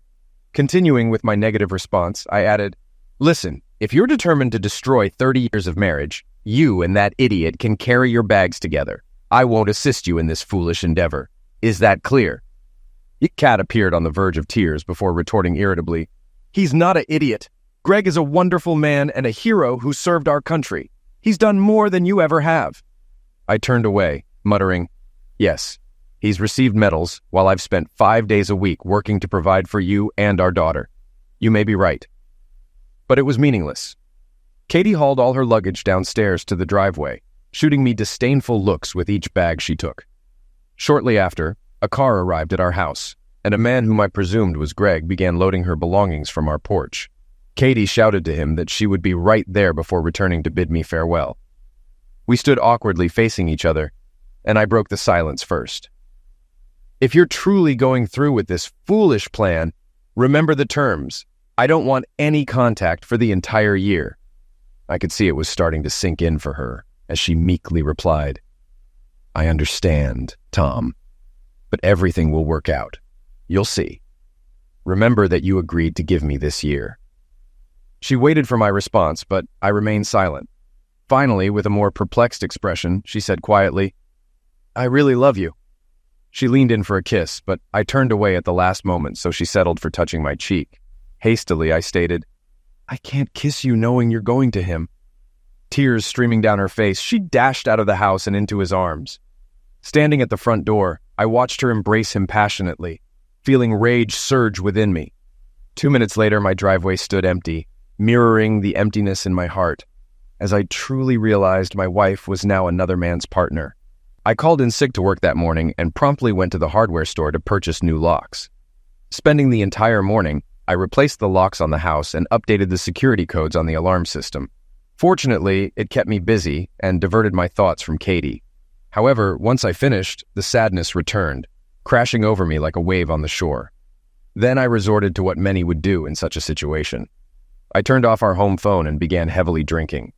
Though intended as a search for relief from the pain of losing Katie, it proved futile. My battle with excessive drinking continued until Sunday morning, when I ran out of drinks, a relief as I felt physically, spiritually, and mentally exhausted. I eventually went to bed and fell into a deep sleep, only to be awakened by a knocking sound in the house. Groggily, I stumbled around trying to locate the source, which turned out to be my daughter Joan knocking on the front door. Upon letting her in, she appeared shocked by my condition and the pervasive smell of drinks throughout the house. Her initial words were, "What's going on, Dad?" I struggled to focus amidst the pounding in my head, but managed to respond, "What do you mean?" She regarded me with a puzzled expression before guiding me to the kitchen. "You need coffee and food, Dad. Then you can explain what's been happening." An hour later, with food in my stomach and coffee in hand, I recounted everything I knew about her mother and Greg. To say she was shocked would be an understatement. "Dad, let me clarify. Is Mom intending to take a year-long break from our marriage to rekindle things with her old high school boyfriend?" I nodded in agreement, stating, Yes, something along those lines. Her ensuing questions mirrored the ones I'd been grappling with since Friday. What's your plan, Dad? I met her gaze, and the words seemed to spill from my lips. Tomorrow, I'll call in sick again and consult a lawyer. Joan looked saddened and speculated. I can't believe Mom would do this. Maybe it's a mental disorder. I responded with a blank expression. I honestly don't know, Joni. She regarded me with a sorrow I hadn't seen before. I'm at a loss, Dad. I want to advise you to reconsider, but frankly, this seems like your best option. Joan stayed with me for a few more hours, even preparing dinner for later. As she departed, she kissed me once more and expressed her apologies. Before she left, I inquired, Why did you come here today? She looked into my eyes. Mom called and asked me to check on you, but she didn't explain why or where she was. I nodded, feigning comprehension. All right, thanks, and drive safely, dear. I felt quite ill on Monday and also had a meeting with a lawyer. My instincts about Katie were spot on. Even though the divorce tilted in my favor due to my spouse's resistance preventing her from claiming half of my pension, other shared assets remained unresolved. Now I'm certain that taking a break from Katie could present an opportunity to settle those assets. The subsequent 3 weeks passed swiftly, and I was surprised by how easily I adapted to solitude. On the positive side, I felt a burden lifted, no longer responsible for another person. However, the downside was waking up and going to bed alone. I didn't hear from Katie until mid-July. One Saturday, I visited Flynn's, an upscale tavern in our city, where I sat at the bar as they entered, holding hands like infatuated teenagers. Their passion for each other was palpable, oblivious to my presence. Observing them closely, I noted Greg's muscular and moderately attractive demeanor, understanding Katie's attraction. Yet, he seemed to exert control over her while she willingly complied with his desires. He spoke, and she listened, focusing on his words as she rose to head to the restroom. Eventually, spotting me at the bar, she offered a timid smile. Upon exiting the restroom, she approached me hesitantly. Hello, Tom. How are you? Despite the urge to dismiss her, I maintained decorum and replied, Oh, as good as one can be when their spouse of 30 years up and leaves for some pervert. What can I do for you? My sarcastic remarks seemed to confuse her, but she stood her ground. Tom, I need to get into our house. I left some personal items there, but my key didn't work when I tried to enter the other day. I continued to smile and responded in a friendly tone. Well, Kat, it shouldn't surprise you that your key doesn't work in my house since you don't live there anymore. She stood there, looking at me with a puzzled expression before I spoke again. I think you better get back to your boyfriend before he gets worried. Tears welled up in her eyes as she turned and walked away, and I returned to the more pressing matter of finishing my drink. 2 minutes later, I felt a rough hand on my shoulder as I was spun around in my chair to face a very annoyed Greg. Hey, idiot! You made my woman cry and I don't like it.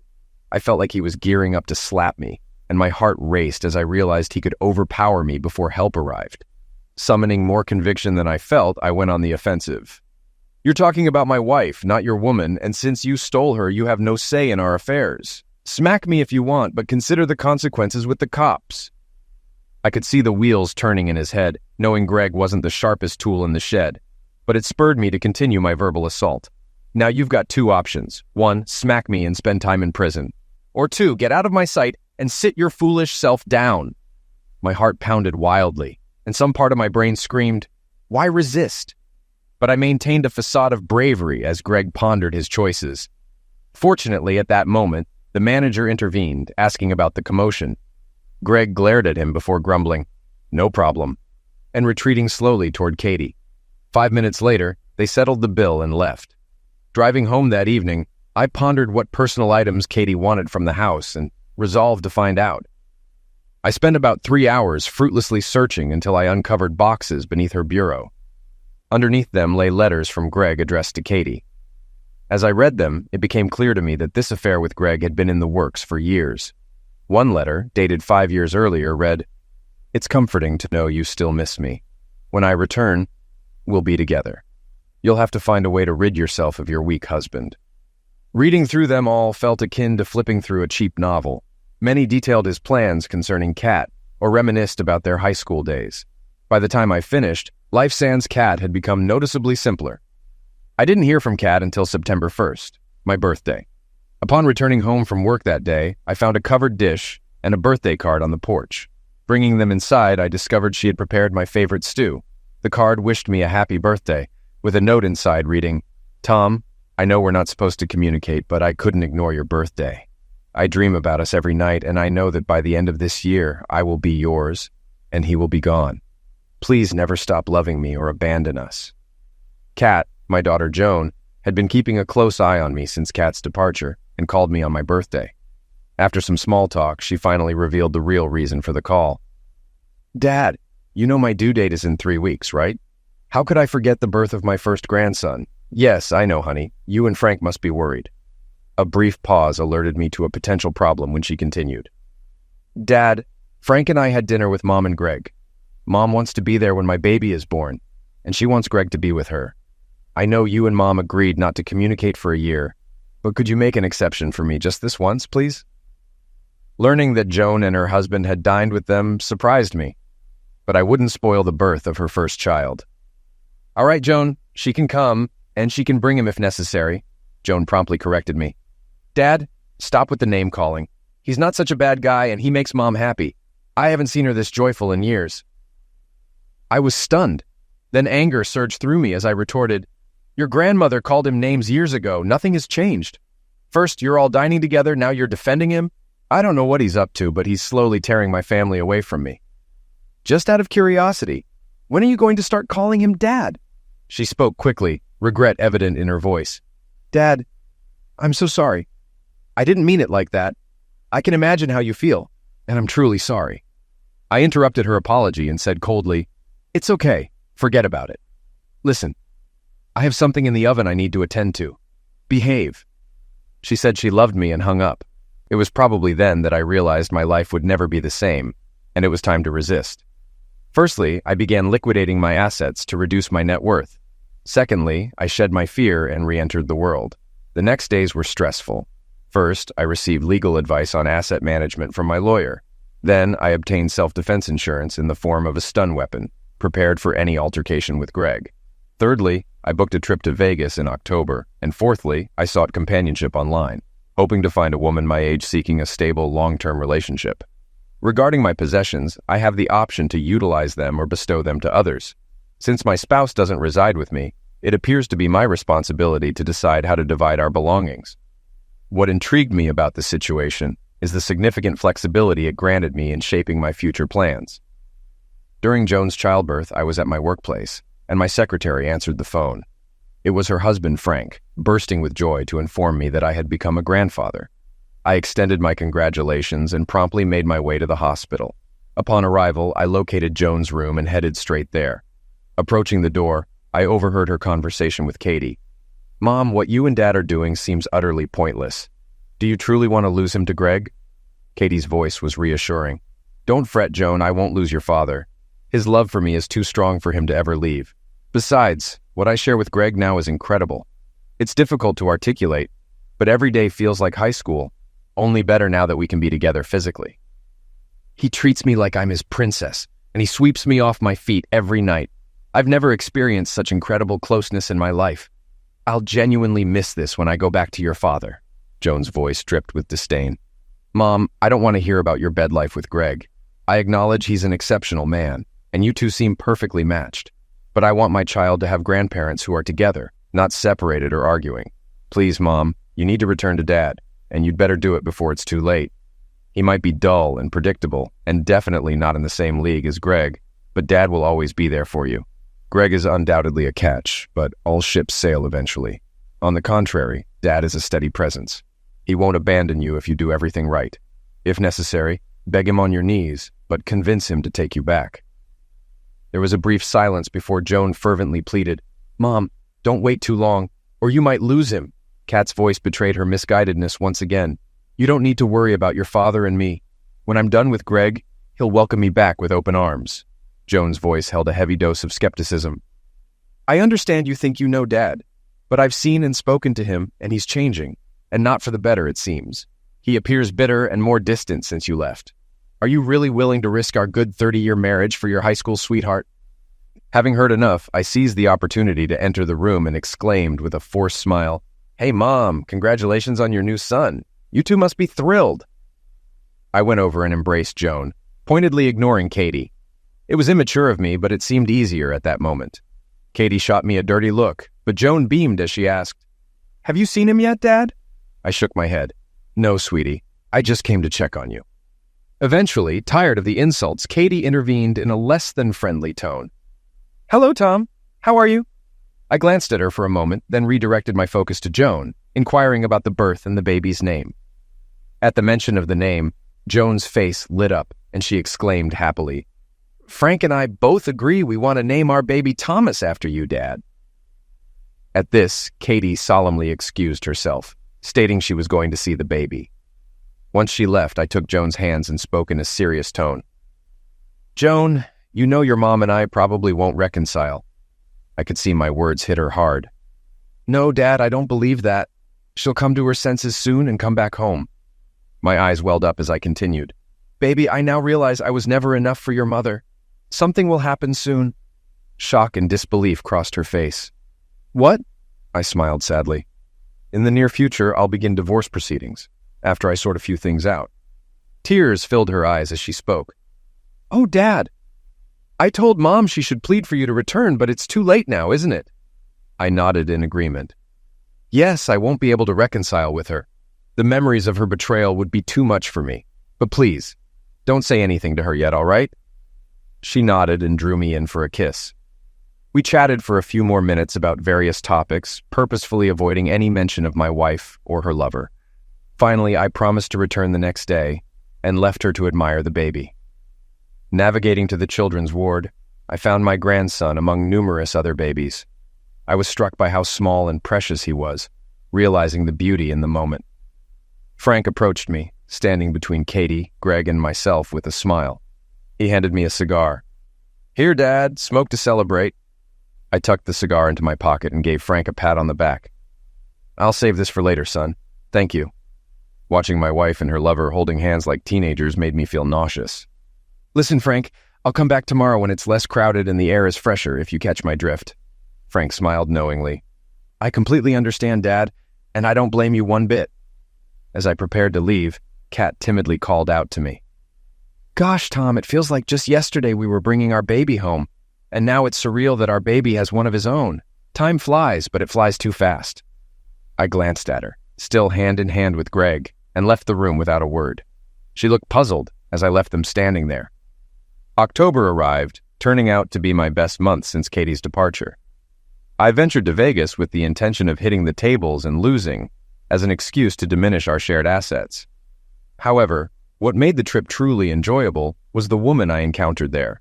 Miranda, a mature woman around 50, surprised me with her continued profession, explaining that many men seek an older woman, and in my case, she was right. Miranda was pricey, but she made me feel more alive than I had in years. For the first time since Katie left, I didn't really miss her at all. Miranda was skilled both in and out of bed, and she showed a genuine interest in me, probing for details about my soon-to-be ex-wife and her new partner. Before the night concluded, Miranda knew as much about me as I did. Moved by my story, she gently caressed my face before departing. "Tom, I've only known you for a few hours, but I feel compelled to tell you something. You're a good person, and that's a rare find, believe me, as I've seen and been with thousands of men. I can count on one hand those I truly liked and respected. You're one of them. Your wife has no clue what she's letting go of. However, don't let her actions and foolishness change who you are. And if you ever find yourself back in town, give me a call, because I'd love to see you again." Miranda and my Vegas trip left me more bewildered than when I first arrived. Mulling over Miranda's words, I came to the realization that she was correct. Despite Katie's 3 decades of being a devoted wife and mother prior to her betrayal, I was set on seeking vengeance. No, I refused to let this marriage leave me broken. Upon my return from Vegas, I instructed my lawyer to begin drafting divorce papers. Additionally, I resolved to gather more information about Greg Hollander. Acting on my lawyer's recommendation, I hired a firm to delve into his background from high school to the present. Despite the firm's hefty fees, I didn't hesitate, knowing half the expenses would be covered by Katie's share. Assured of the firm's thoroughness, I was confident they'd provide all necessary information before Chris makes. I also broached the topic of transferring to a branch office of our company with my boss. Initially taken aback, Considering my previous aversion to relocating, my boss promised to look into it and inform me. Thanksgiving loomed as the next obstacle I had to confront. Joan called me about a week before the holidays to invite me to dinner with them. When I inquired about her mother and her companion's presence, she hesitantly confirmed they would be there. Upon hearing this, I firmly declined and ended the call. Surprisingly, my brother-in-law reached out to me. Subsequently, Frank called my office and requested a meeting. We agreed on a time and met at a conveniently located bar in the city center for a quiet drink. That evening, I noticed Frank was agitated. After exchanging initial pleasantries, I ordered 2 double scotches. Sensing something was bothering my son-in-law, I sat back and listened as Frank confided in me about what was happening with my wife and daughter. "Dad, you won't believe it, but they're both infatuated with him. It's all Greg this and Greg that. You'd think he was the guy from the beer commercial, the most interesting man in the world," Frank said before taking a sip of his drink. I was surprised by his frankness and began to wonder why he had come to persuade me to attend Thanksgiving. I needed to understand, so I asked, "Do I understand correctly, Frank, that you don't approve of dear Mr. Hollander?" Frank looked at me with evident anger. "Dad, this man is arrogant, self-centered, selfish, and worse. He's so in love with himself that I can't fathom where he has any room left for Katie." Realizing his outburst, his expression shifted to one of remorse, and he quickly retreated. "Sorry, Dad, I didn't mean to disrespect." I reassured him with a smile. "No worries, son. Don't be offended. When did you start calling her Katie instead of Mom? You seemed devastated when she left you. Since then, I've lost all respect for her." Now I was curious. Why did her departure affect you, if I may ask? His face flushed with anger once more. "I'm sure you noticed during the time I was with Joan that I never discussed my parents with you guys, and I appreciate that you never inquired about them. The truth is my mother cheated on my father. After that, they split, and my father never recovered. He drank himself into oblivion, and my mother died in a car accident with her lover. I despise cheaters, and now that Katie has become one, I can't stand her anymore. I'm pretending for Joan's sake, but I'm worried." I had never heard about Frank's parents before and empathized with his pain, yet I was also intrigued by his apprehension. "Frank, you mentioned being worried. What's on your mind, son?" He took a deep sip from his glass, ordered another, then turned to me. "I might upset you with this, but you asked. The saying, like mother, like daughter, worries me. If Katie has turned into a cheater and keeps praising it to my wife, how long before Joan gets tempted to stray too?" My eyebrows lifted at his concern. "I see where you're coming from." I joined him, taking a contemplative sip of my drink, pondering my next steps. "Listen, Frank, don't lose hope. I have some surprises up my sleeve, and I think things might start to change in the new year. Also, strictly between us, I've got plans to make it a good Christmas for you and Joan, but not so much for the others, if you catch my drift." Frank's smile emerged for the first time since we sat down, and he spent the next 15 minutes trying to pry information from me, to no avail. As we wrapped up our meeting, I smiled again. "Aren't you forgetting something, Frank?" He looked puzzled. "What, Dad?" I put a hand on his shoulder. "Shouldn't you try to persuade me to be a big boy and attend Thanksgiving?" Frank's smile widened. "Oops. Okay, will you come to Thanksgiving, Dad?" I shook my head in response. "No, but I appreciate the invite." Joan called me twice more before Thanksgiving, pleading for my attendance until I finally put my foot down. "Look, Joan, when your mother left me back in June, I made it clear there'd be no contact for a year. She wanted to end our marriage. I've already broken that rule once for little Thomas's birth. But I won't break bread with them. Is that understood?" The holiday arrived, and I had a frozen dinner. I felt lonely and sad, but it beat watching Katie and Greg exchange looks. December arrived, bringing with it the looming prospect of another family holiday. I dreaded it, but I knew it'd be the last one I'd have to endure. December turned out to be eventful. Firstly, the company offered me a position in Spokane, Washington, starting in January, and I accepted. Secondly, the private investigator's report on Mr. Hollander came through, and it was revealing.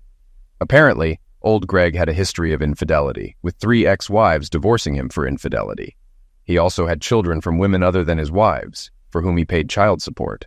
Furthermore, his last wife received half his pension in the divorce, and he was demoted from an E8 to an E6 in his final year in the Corps. In short, his financial and moral standing appeared rather dubious, if not downright dismal. The latest positive development is that Katie will receive her divorce papers on the first business day after Christmas. Now the old holiday spirit was coursing through me.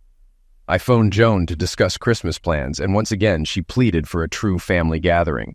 When I inquired about Greg's attendance, Joan became irate. "Dad, you need to accept it. He's part of our family now, whether you like it or not." I cut her off abruptly. "You're right, I don't like it, but for the child's sake, I'll be there." Joan appeared genuinely pleased as she exclaimed, "Thank you, Dad. This will make everyone so happy." I doubted that would be the case, but who was I to spoil the fun? 2 days later, upon returning home from work, the phone rang, and instinctively I answered. "Hello?" The line remained awkwardly silent, and I almost hung up when a voice finally responded. "Tom, it's me, Kat." "What's wrong? Kat? Are you hurt?" Her voice sounded hesitant. "No, I'm fine, Tom, but I wanted to thank you for agreeing to come for Christmas. I realize now how much I've hurt you. We've never spent a holiday apart in 30 years. I was miserable at Thanksgiving without you, and I've been reminiscing about us so much lately." I cut short her nostalgic trip. "Well, Katie, I'm glad to hear you reflect on us. However, I must remind you that when you initiated this separation, I insisted on no communication between us. I made an exception for Christmas Day, so I believe we should end this conversation now. Goodbye." After hanging up, I felt awful. I had never spoken to her so harshly in our entire 30-year marriage. But as guilty as I felt about my words, it didn't compare to the day she left me. The month passed slowly, allowing ample time for Christmas shopping. I made sure to buy gifts for everyone. Additionally, I packed belongings for my new job and rented a car for the cross-country drive. I also conversed with a helpful woman at my new office, who informed me she had selected a few well-appointed furnished apartments near the office. The pleasant surprise was she would personally show them to me upon my arrival in Spokane. Yes, everything was falling into place for me. Arriving at Joan and Frank's on Christmas Day in December, I discovered Katie and her partner had already arrived. Joan warmly embraced me, commenting on the surprise before returning to dinner preparations. I smiled inwardly, thinking if only she knew what a true surprise this was. Frank greeted me, taking my coat, as I quickly inquired, "Can I see my grandson?" Frank nodded, mentioning the baby was asleep in the nursery, but I could visit. Quietly, I entered and observed the sleeping figure before me, a surge of emotion washing over me, aware that soon I would depart, but unable to stay. Sensing movement behind me, Katie silently approached and stood beside me. I couldn't help but feel the irony that she should have been here since June. Katie whispered, "We have a wonderful grandson, Tom."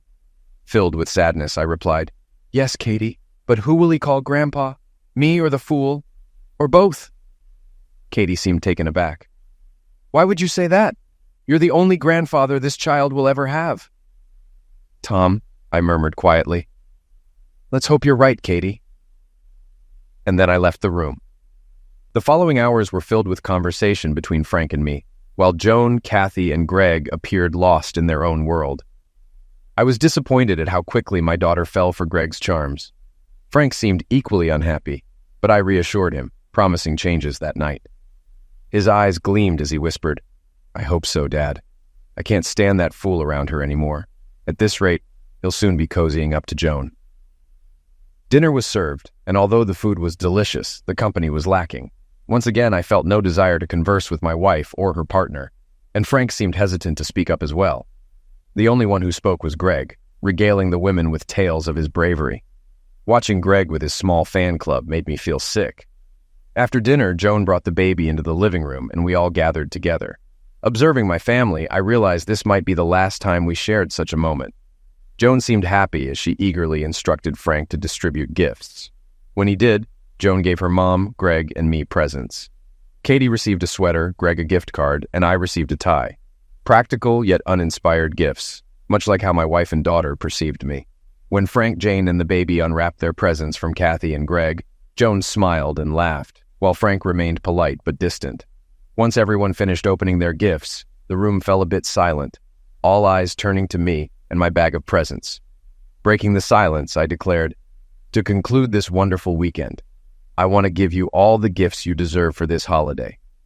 Standing up, I retrieved the bag I had brought and handed Frank and Joan a large envelope wrapped in festive paper. Joan eagerly tore open the wrapping while Frank observed. As Joan sifted through the papers inside the envelope, her joyous scream filled the room upon realizing its contents. Katie shifted in her seat, eager to learn what the papers held. "Waste no time," Joan filled her in, exclaiming, "Mom, Dad gave us your house for free, no mortgage. Now we can move out of this rental.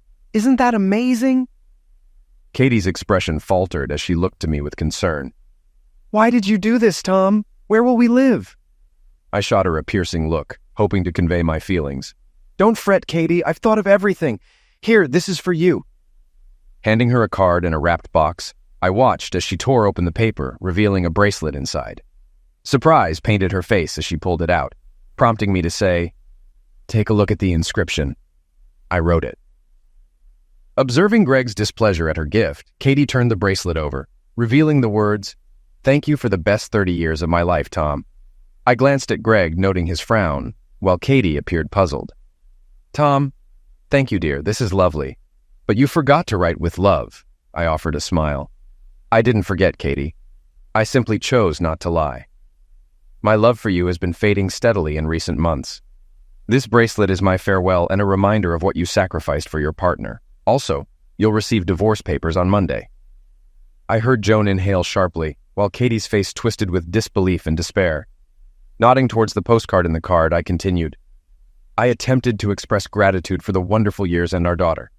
There's also a check for half our liquid assets, though it's not much, $195, spent during your absence. The house was intended for my daughter when you left our marriage, explained further in the card." Turning to Greg, I anticipated the brewing storm. "This gift is for you as well." Handing Katie another large envelope, she looked stunned. "Inside is the full account of what your lover has been up to since your high school split. I believe you'll find it an interesting read." Before I could finish, Greg erupted, threatening, "I'll ruin you, you son of a cow!" Greg collapsed to the floor with a thud as my stun weapon made contact, ensuring he remained incapacitated. Joan and Katie stood up, and I administered another 2 shocks to Greg's groin area just to ensure he stayed down. Moving closer to him, I remarked, "Feeling the pain?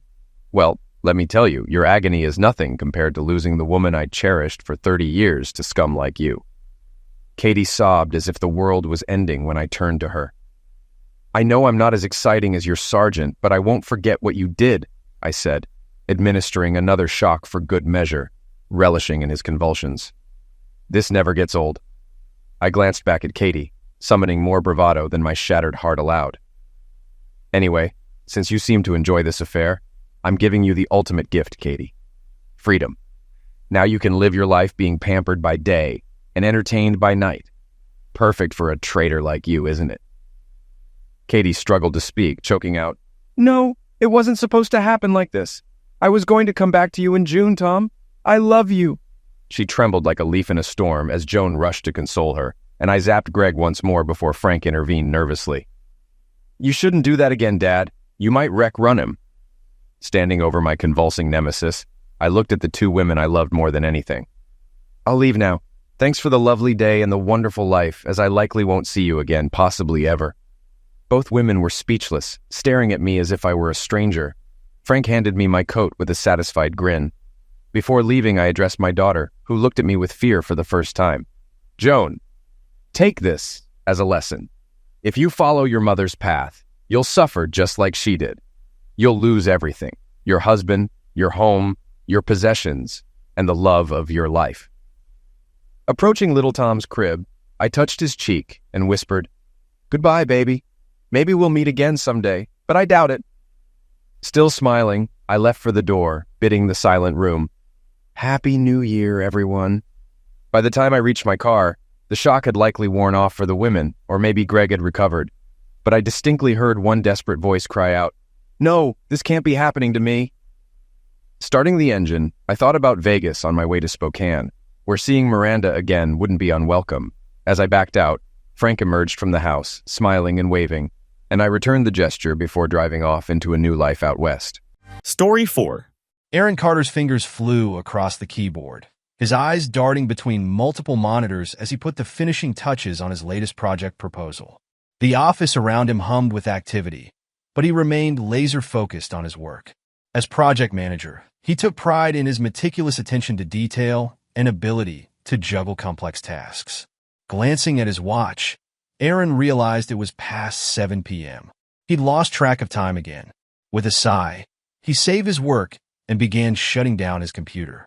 The day had flown by in a blur of meetings and deadlines. Now all he wanted was to get home to Lena and unwind. The drive home was a welcome respite after the intensity of the workday. Aaron felt the tension start to ease from his shoulders as he pulled into the driveway of the modest suburban home he shared with his wife of 8 years. A smile tugged at his lips as he thought of Lena. She was the calm to his storm, the warmth to his logic. Her yoga classes kept her busy, but he looked forward to their quiet evenings together. Entering the house, Aaron called out, "Lena, I'm home." Silence greeted him. He frowned slightly, remembering Lena had mentioned something about a late class. Shrugging off his jacket, he headed to the kitchen to grab a quick snack before jumping in the shower. As he passed the bathroom, something caught his eye. The trash can was overflowing slightly, a white stick poking out from beneath crumpled tissues. Aaron paused, a chill running down his spine as recognition dawned.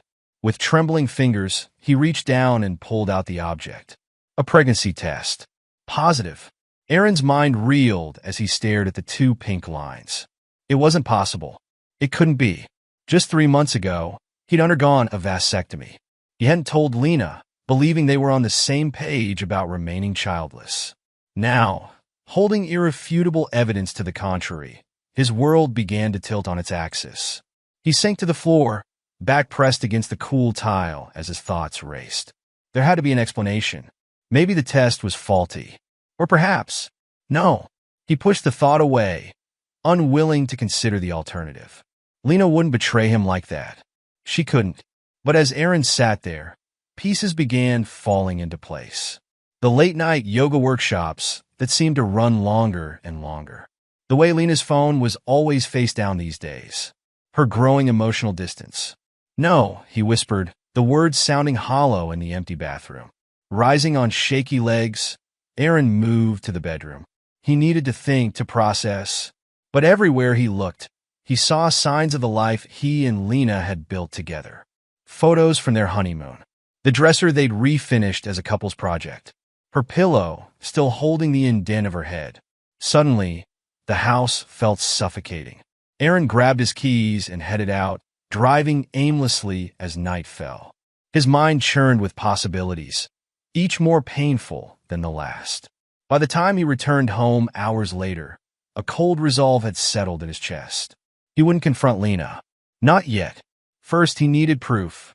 The next morning, Aaron woke early, his sleep fitful and plagued by nightmares. He showered and dressed for work as usual, his movements mechanical. When Lena stirred, he kissed her cheek and muttered something about an early meeting. Instead of heading to the office, Aaron parked a block away from their house. He waited, watching as Lena left for her morning yoga class. Once she was gone, he let himself back inside. The house was quiet, almost mocking in its normalcy. Aaron moved from room to room, searching for what? He wasn't sure. A love letter? Incriminating texts? Part of him hoped to find nothing, to prove his suspicions unfounded. But another part, a colder, more calculating part, was already planning his next move. He was in the kitchen, idly straightening some papers on the counter, when he heard the front door open. Panic surged through him. Lena wasn't due back for hours. Had she forgotten something? Aaron froze, straining to hear. Lena's voice drifted from the entryway, hushed but clearly agitated. "Mom, I don't know what to do," she was saying. "I can't keep this up much longer." Aaron's breath caught in his throat. He inched closer to the kitchen doorway, careful to remain out of sight. Lena continued, her voice trembling slightly. "Of course, I'll tell him it's his. Nolan isn't ready for a baby. He might leave me if I push him for more. And besides, Aaron's always wanted a baby. It'll be easy to convince him. He's so naive." The world seemed to tilt beneath Aaron's feet. He gripped the doorframe, knuckles turning white as the full weight of Lena's betrayal crashed over him. Nolan. The name burned in his mind. Her fitness trainer. The man she'd sworn was just a friend. Lena's voice faded as she moved further into the house. Aaron stood rooted to the spot, his mind a maelstrom of emotions. Rage, hurt, and a cold, creeping desire for vengeance warred within him. When he finally moved, it was with a calm that surprised even himself. He slipped out of the house undetected, drove to work, and threw himself into his projects with laser focus. To any observer, it was just another day at the office for Aaron Carter. But inside, plans were forming, wheels were turning, and the man who entered that house would never be the same. The next morning dawned bright and clear, a stark contrast to the turmoil raging within Aaron. He lay in bed, eyes fixed on the ceiling, acutely aware of Lena's sleeping form beside him.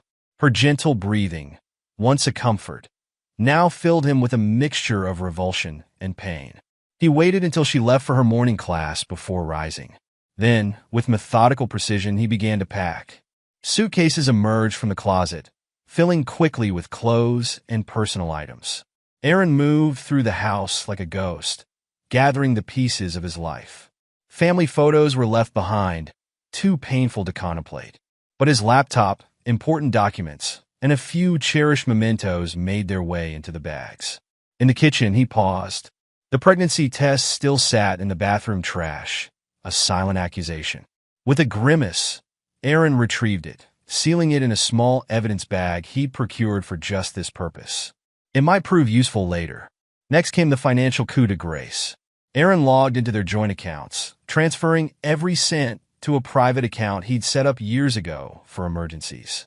He changed passwords on all his personal accounts, erasing Lena's access in one fell swoop. As he worked, a cold satisfaction began to replace the hurt. Let her come home to emptiness. Let her feel a fraction of the betrayal he'd endured. With his belongings packed and loaded into the car, Aaron took one last look around the house that had been his home for nearly a decade. Memories assaulted him: lazy Sunday mornings, holiday gatherings, quiet nights curled up on the couch. He pushed them aside, hardening his heart against the onslaught of emotion. There was one final task to complete before he vanished from Lena's life. Aaron booted up his laptop, fingers flying across the keys as he composed an email. The recipient? Hannah Mitchell, Nolan's unsuspecting wife. The message was brief, clinical. Mrs. Mitchell, I believe this belongs to your husband. Sincerely, Aaron Carter. Attached was a photo of the positive pregnancy test.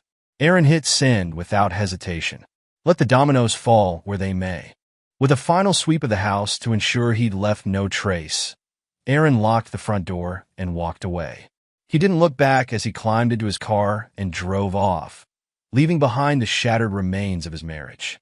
Hours later, Lena returned home, arms laden with groceries and a spring in her step. Today was the day, she decided. She would tell Aaron about the pregnancy, spinning the tale she'd rehearsed countless times. He'd be thrilled, she was sure, and with a baby on the way, she could finally extricate herself from the mess with Nolan. Aaron, she called, pushing open the front door. I picked up some steak for dinner. I thought we could celebrate. Silence greeted her. Lena frowned, setting the bags on the kitchen counter. It wasn't like Aaron to be late without texting. She pulled out her phone, ready to call him, when something caught her eye. The house felt different, empty somehow. Heart-pounding, Lena moved from room to room. Aaron's closet, once full, now gaped with emptiness. His dresser drawers hung open, picked clean of contents. In the office, his prized collection of vintage sci-fi novels had vanished from the shelves. No, Lena whispered, panic rising in her throat. No, no, no. She fumbled for her phone, dialing Aaron's number with trembling fingers. It went straight to voicemail. Text messages went undelivered. Emails bounced back, the account apparently deactivated. Lena sank to the floor, her mind reeling. How had he found out? What did he know? And where had he gone? As the reality of her situation sank in, Lena did the only thing she could think of. She called Nolan. Across town, in a tastefully decorated home office, Hannah Mitchell stared at her computer screen in shock. The email from Aaron Carter, a name she didn't recognize, sat open before her. But it was the attachment that had her world spinning off its axis. A positive pregnancy test, and the implication that it belonged to her husband. Hannah's hands shook as she reached for her phone. She and Nolan had been trying for a baby for years, with no success. Now this stranger was telling her that Nolan had not only cheated, but potentially fathered a child with another woman. As she dialed Nolan's number, a cold determination settled over her. One way or another, she would get to the bottom of this. And if what this Aaron said was true, well, Nolan was about to learn just how ruthless Hannah Mitchell could be when crossed. In a small, sparsely furnished apartment across town, Aaron sat on the edge of a rented bed. His laptop glowed in the dim room, open to a series of emails and documents. Bank statements, property records, text logs, all the digital breadcrumbs of Lena and Nolan's betrayal. He'd spent hours compiling evidence, building a case that would leave no doubt about their affair. It wasn't just about exposing the truth anymore. No, Aaron's goal had shifted. Now, he wanted to ensure that Lena and Nolan's carefully constructed house of lies came crashing down around them. A notification pinged on his phone. An email from Hannah Mitchell. Aaron allowed himself a small, grim smile as he opened it. The pieces were falling into place. Soon, Lena and Nolan would learn the true cost of their deceit. As night fell over the city, for lives hung in precarious balance. Lena, frantically trying to reach both Aaron and Nolan. Nolan, caught between two women and his own web of lies. Hannah, steeling herself for confrontation.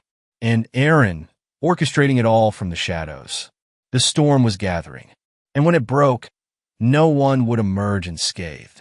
Aaron sat in his rented apartment, fingers drumming restlessly on the arm of his chair. The clock on the wall ticked away the seconds, each one bringing him closer to the moment when Lena would return home to find him gone. He imagined her confusion, the panic that would set in as she realized the extent of what had happened. His phone buzzed. A text from Hannah Mitchell. "We need to talk. In person." Aaron's lips curved into a cold smile. He typed back a quick response, suggesting a quiet cafe across town. As he hit send, another notification popped up. Lena. Her name on the screen sent a jolt of anger through him. He declined the call without hesitation. Across town, Lena paced the living room, phone clutched to her ear. "Come on, Aaron," she muttered. "Pick up, damn it." The call went to voicemail again. She let out a frustrated growl, tossing the phone onto the couch. Her eyes darted around the room, taking in the empty spaces where Aaron's things had been. How had it all fallen apart so quickly? The phone buzzed. Lena lunged for it, hope flaring in her chest. But it wasn't Aaron. "Nolan," she breathed, answering the call. "Thank God. I need your help. Aaron's gone. He took everything. I think he knows. Lena, stop." Nolan's voice was cold, clipped. "We can't do this anymore." Lena froze. What are you talking about?" "The affair, the baby, all of it. It's over." There was a pause. Then Nolan continued, his tone laced with barely concealed panic. "My wife knows, Lena. Somehow, she found out about the pregnancy test." "That's impossible," Lena whispered. "I was so careful." "Well, clearly not careful enough." Nolan snapped. "Do you have any idea what this could do to me? My reputation, my business, it's all on the line." Lena's knees went weak. She sank onto the couch, mind reeling. "Nolan, please. We can figure this out. The baby is not my problem." Nolan cut her off. "I'm sorry, Lena, but I can't be involved in this. Don't contact me again." The line went dead. Lena stared at the phone in disbelief, tears welling in her eyes. In the span of a few hours, her carefully constructed world had crumbled to dust. Meanwhile, Aaron sat across from Hannah Mitchell in a dimly lit cafe. She was an attractive woman, poised and put together, but he could see the strain around her eyes, the slight tremor in her hands as she clutched her coffee cup. "I appreciate you meeting with me, Mr. Carter," Hannah said, her voice low and controlled. "I have to admit, your email came as quite a shock." Aaron nodded, his face a mask of sympathy. "I can imagine. And please call me Aaron. I wish we were meeting under better circumstances." Hannah's eyes flashed with a mixture of pain and anger. "How long have you known? About your wife and my husband?" "Not long," Aaron admitted. "I found out yesterday.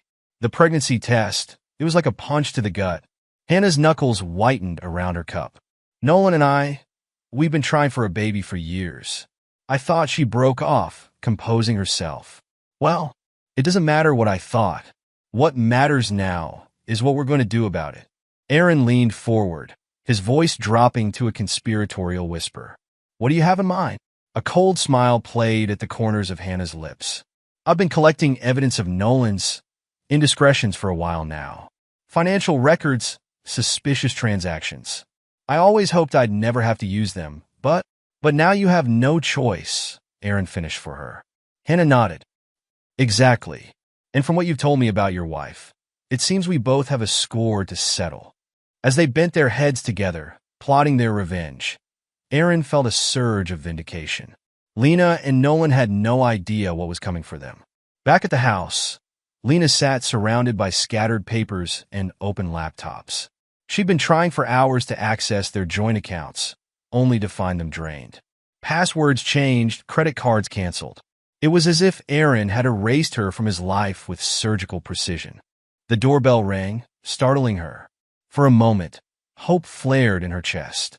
Maybe it was Aaron, coming home to talk things through. She rushed to the door, yanking it open. Aaron, the words died on her lips as she found herself face to face not with her husband, but with her mother, Bethany. Bethany Miller swept past her daughter into the house, her critical gaze taking in the chaos. Well, she said, her voice dripping with disapproval. I see you've made quite a mess of things. Lena's shoulders slumped. Mom, please. I don't need a lecture right now. Oh, I think you do, Bethany retorted, settling herself on the couch. Sit down, Lena. We need to talk about how you're going to fix this disaster. Reluctantly, Lena sank into the chair opposite her mother. There's nothing to fix, she said, her voice hollow. Aaron's gone. He knows about the affair, about the baby. He's left me with nothing. Bethany's eyes narrowed. Nothing? Don't be dramatic, Lena. You're carrying his child. That has to count for something. Lena's laugh was bitter. It's not his child, Mom. You know that. Details.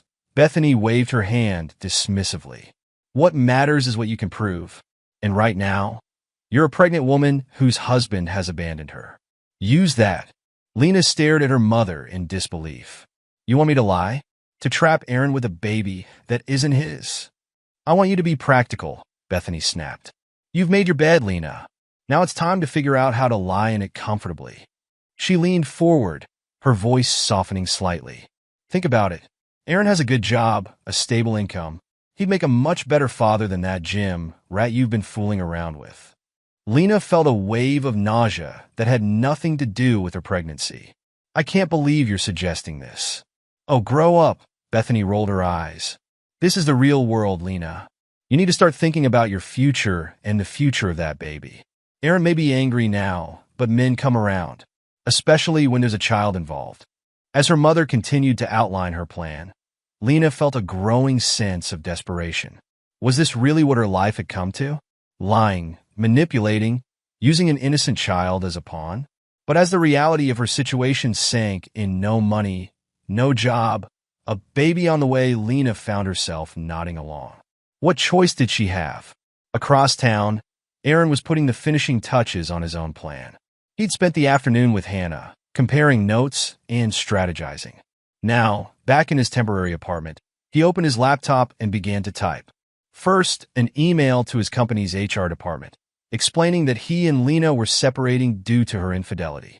He requested that she be removed from his insurance and any other benefits immediately. Next, a series of messages to their mutual friends. He didn't go into detail, but the implication was clear. Lena had betrayed him, and he was cutting ties. Finally, he opened a new document and began to outline his case for divorce. Infidelity, financial deception, the works.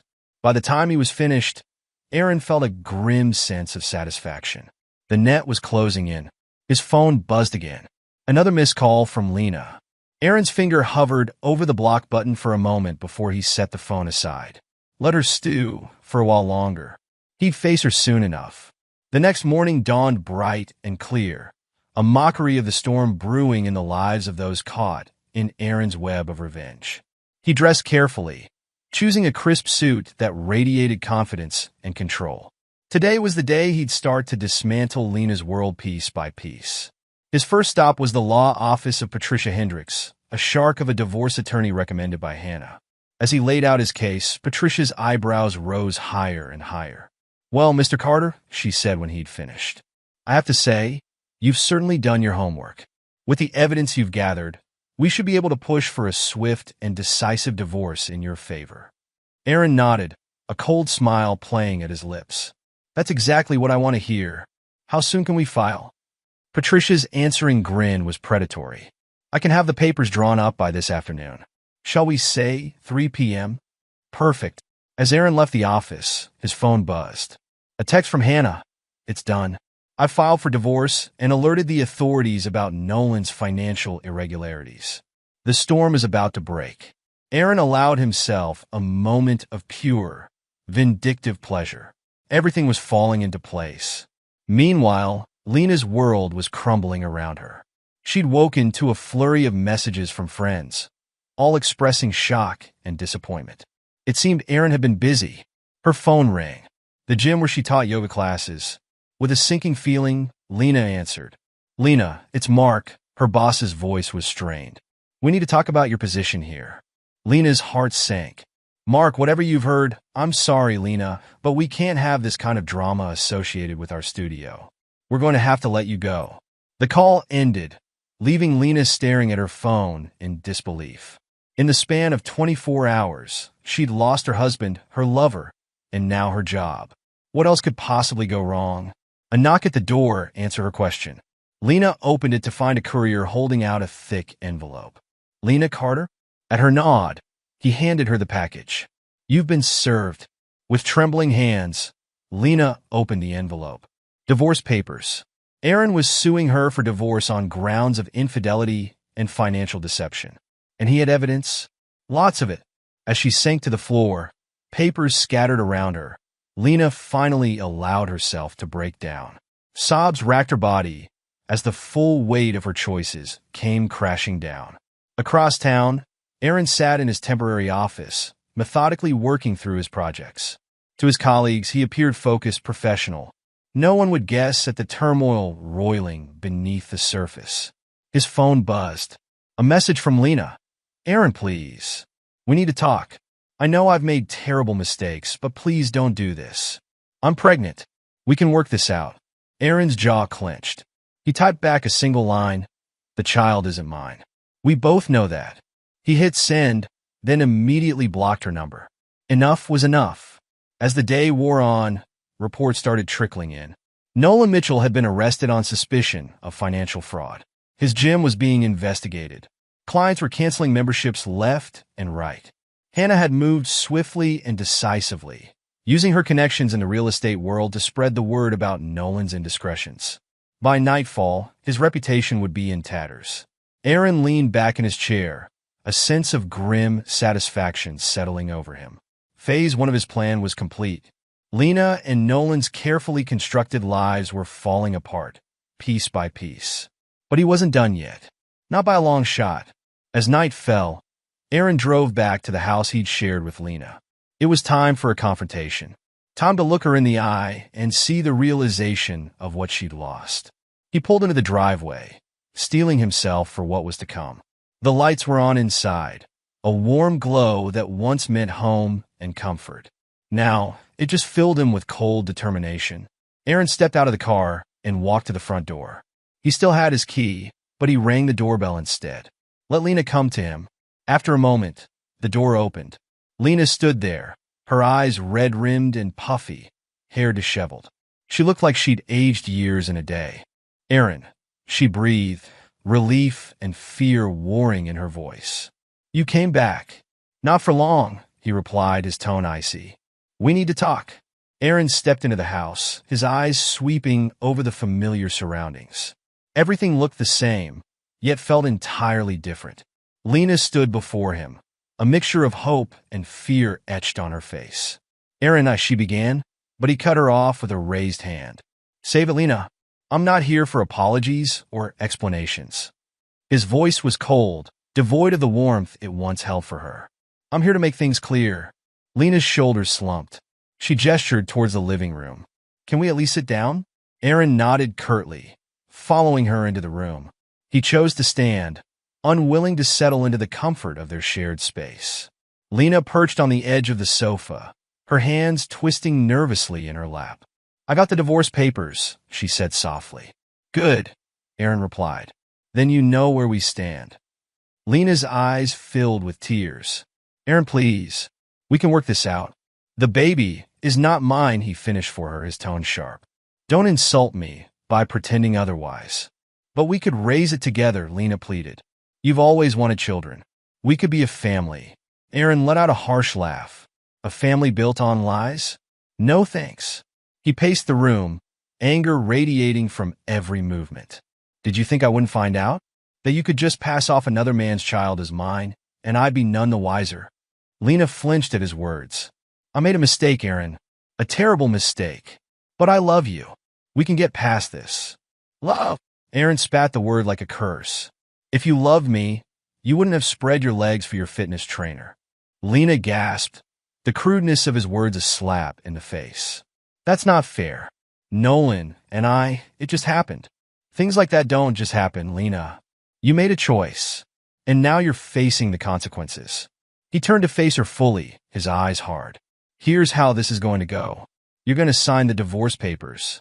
You're going to move out of this house. And you're going to leave me alone." "But where will I go?" Lena's voice was small, frightened. "I've lost my job. I have no money." "That's not my problem," Aaron said coldly. "You should have thought of that before you decided to cheat." Lena stood, desperation clear in her stance. "Aaron, please. I'm pregnant. I can't do this alone." For a moment, something flickered in Aaron's eyes, a hint of the man who had once loved her. But it was gone as quickly as it appeared, replaced by steely resolve. "You're not alone, Lena. You have Nolan, remember?" "Oh, wait," he sneered, "I forgot. He dumped you as soon as things got tough, didn't he?" Lena's face crumpled. "How did you know about that?" Aaron's smile was cold. "I know everything, Lena. Every lie. Every deceit. And I'm done with all of it."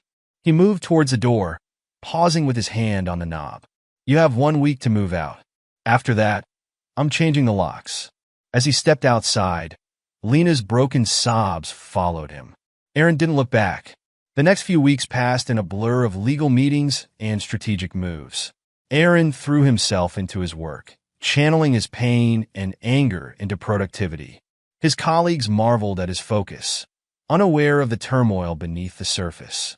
One sunny afternoon, as Aaron sat in his new apartment reviewing some contracts, his phone buzzed. It was Hannah Mitchell.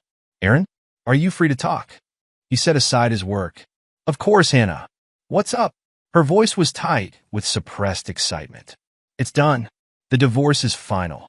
Nolan didn't get a penny." Aaron allowed himself a small smile. "Congratulations, Hannah. How do you feel?" "Relieved," she sighed.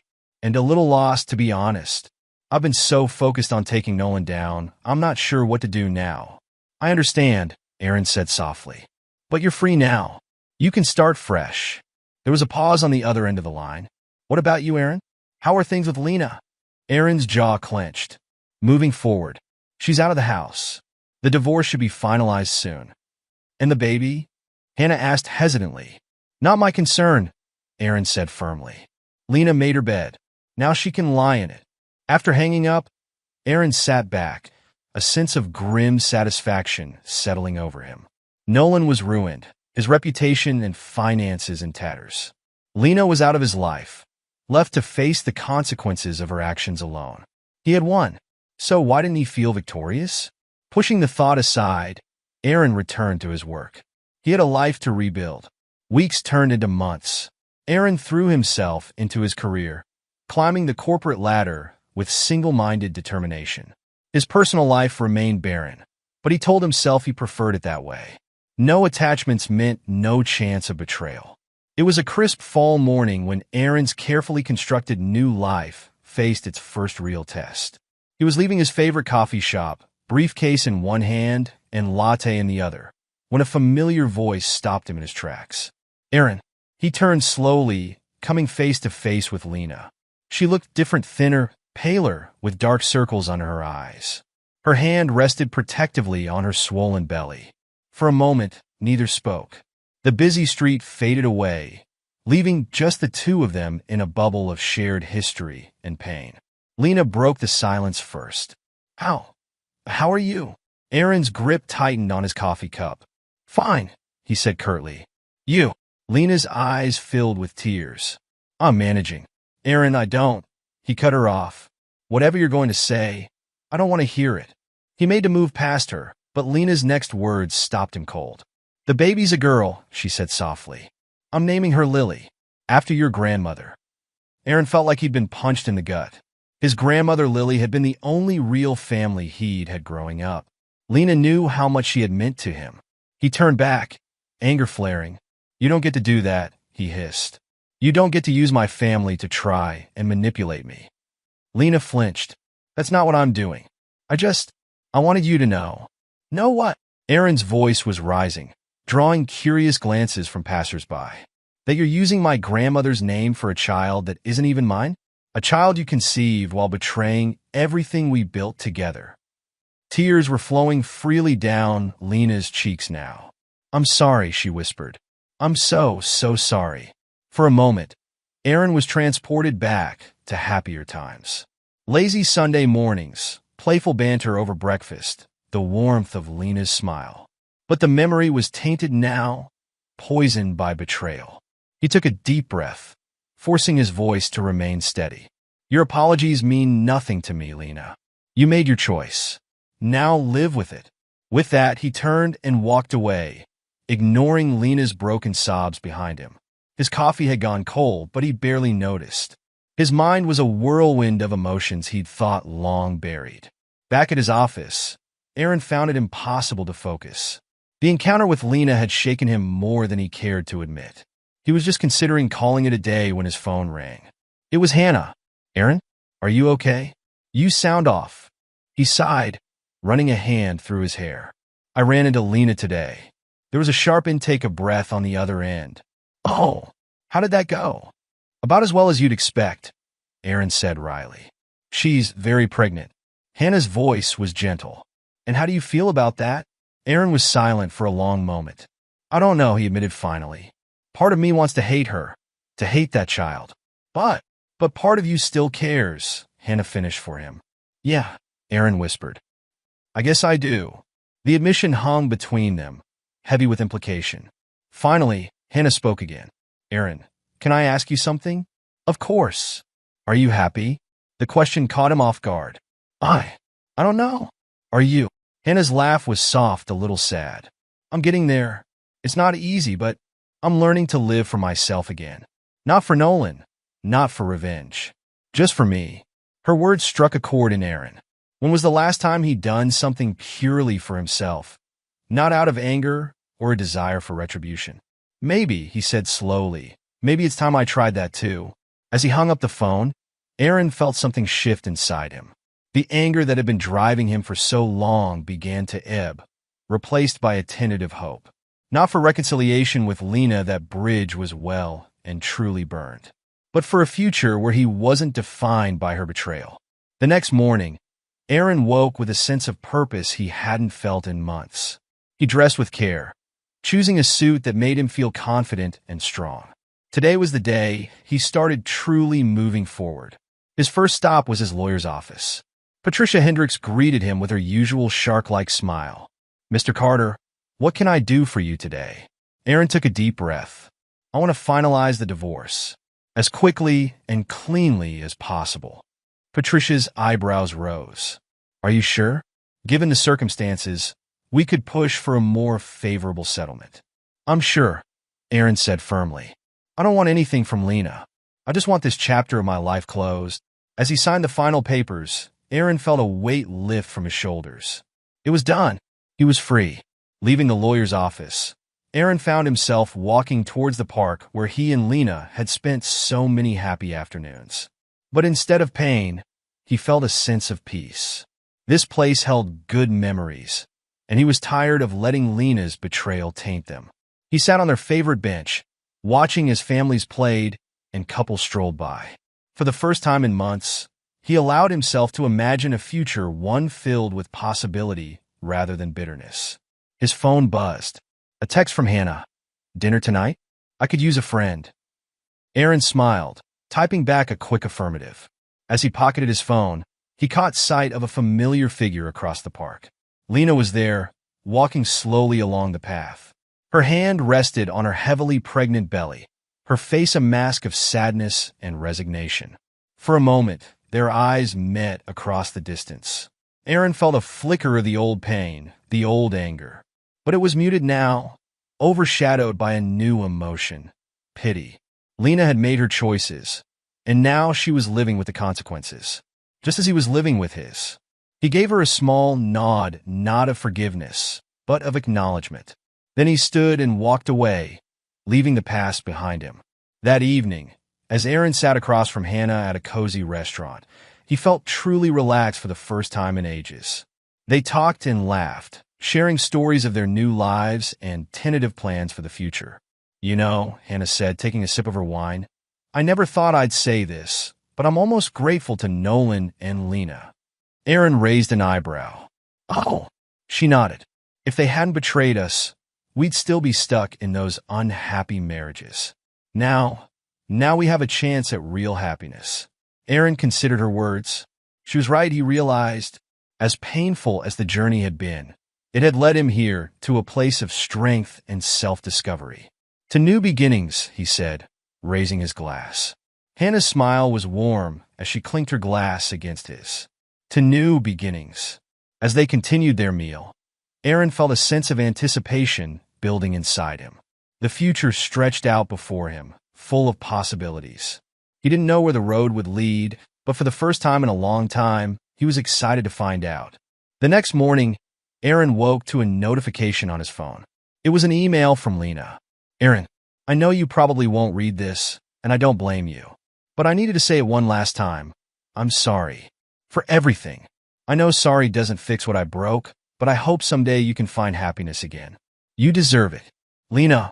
Aaron stared at the screen for a long moment. Then, with a deep breath, he hit delete.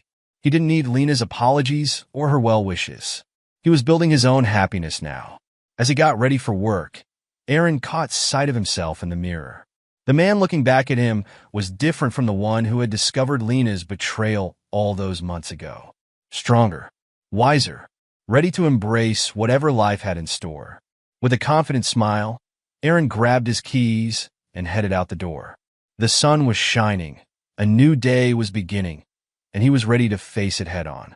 The story of Lena's betrayal and its aftermath would always be a part of him, but it no longer defined him. Aaron Carter was moving forward, one step at a time, into a future bright with promise. And he wasn't looking back.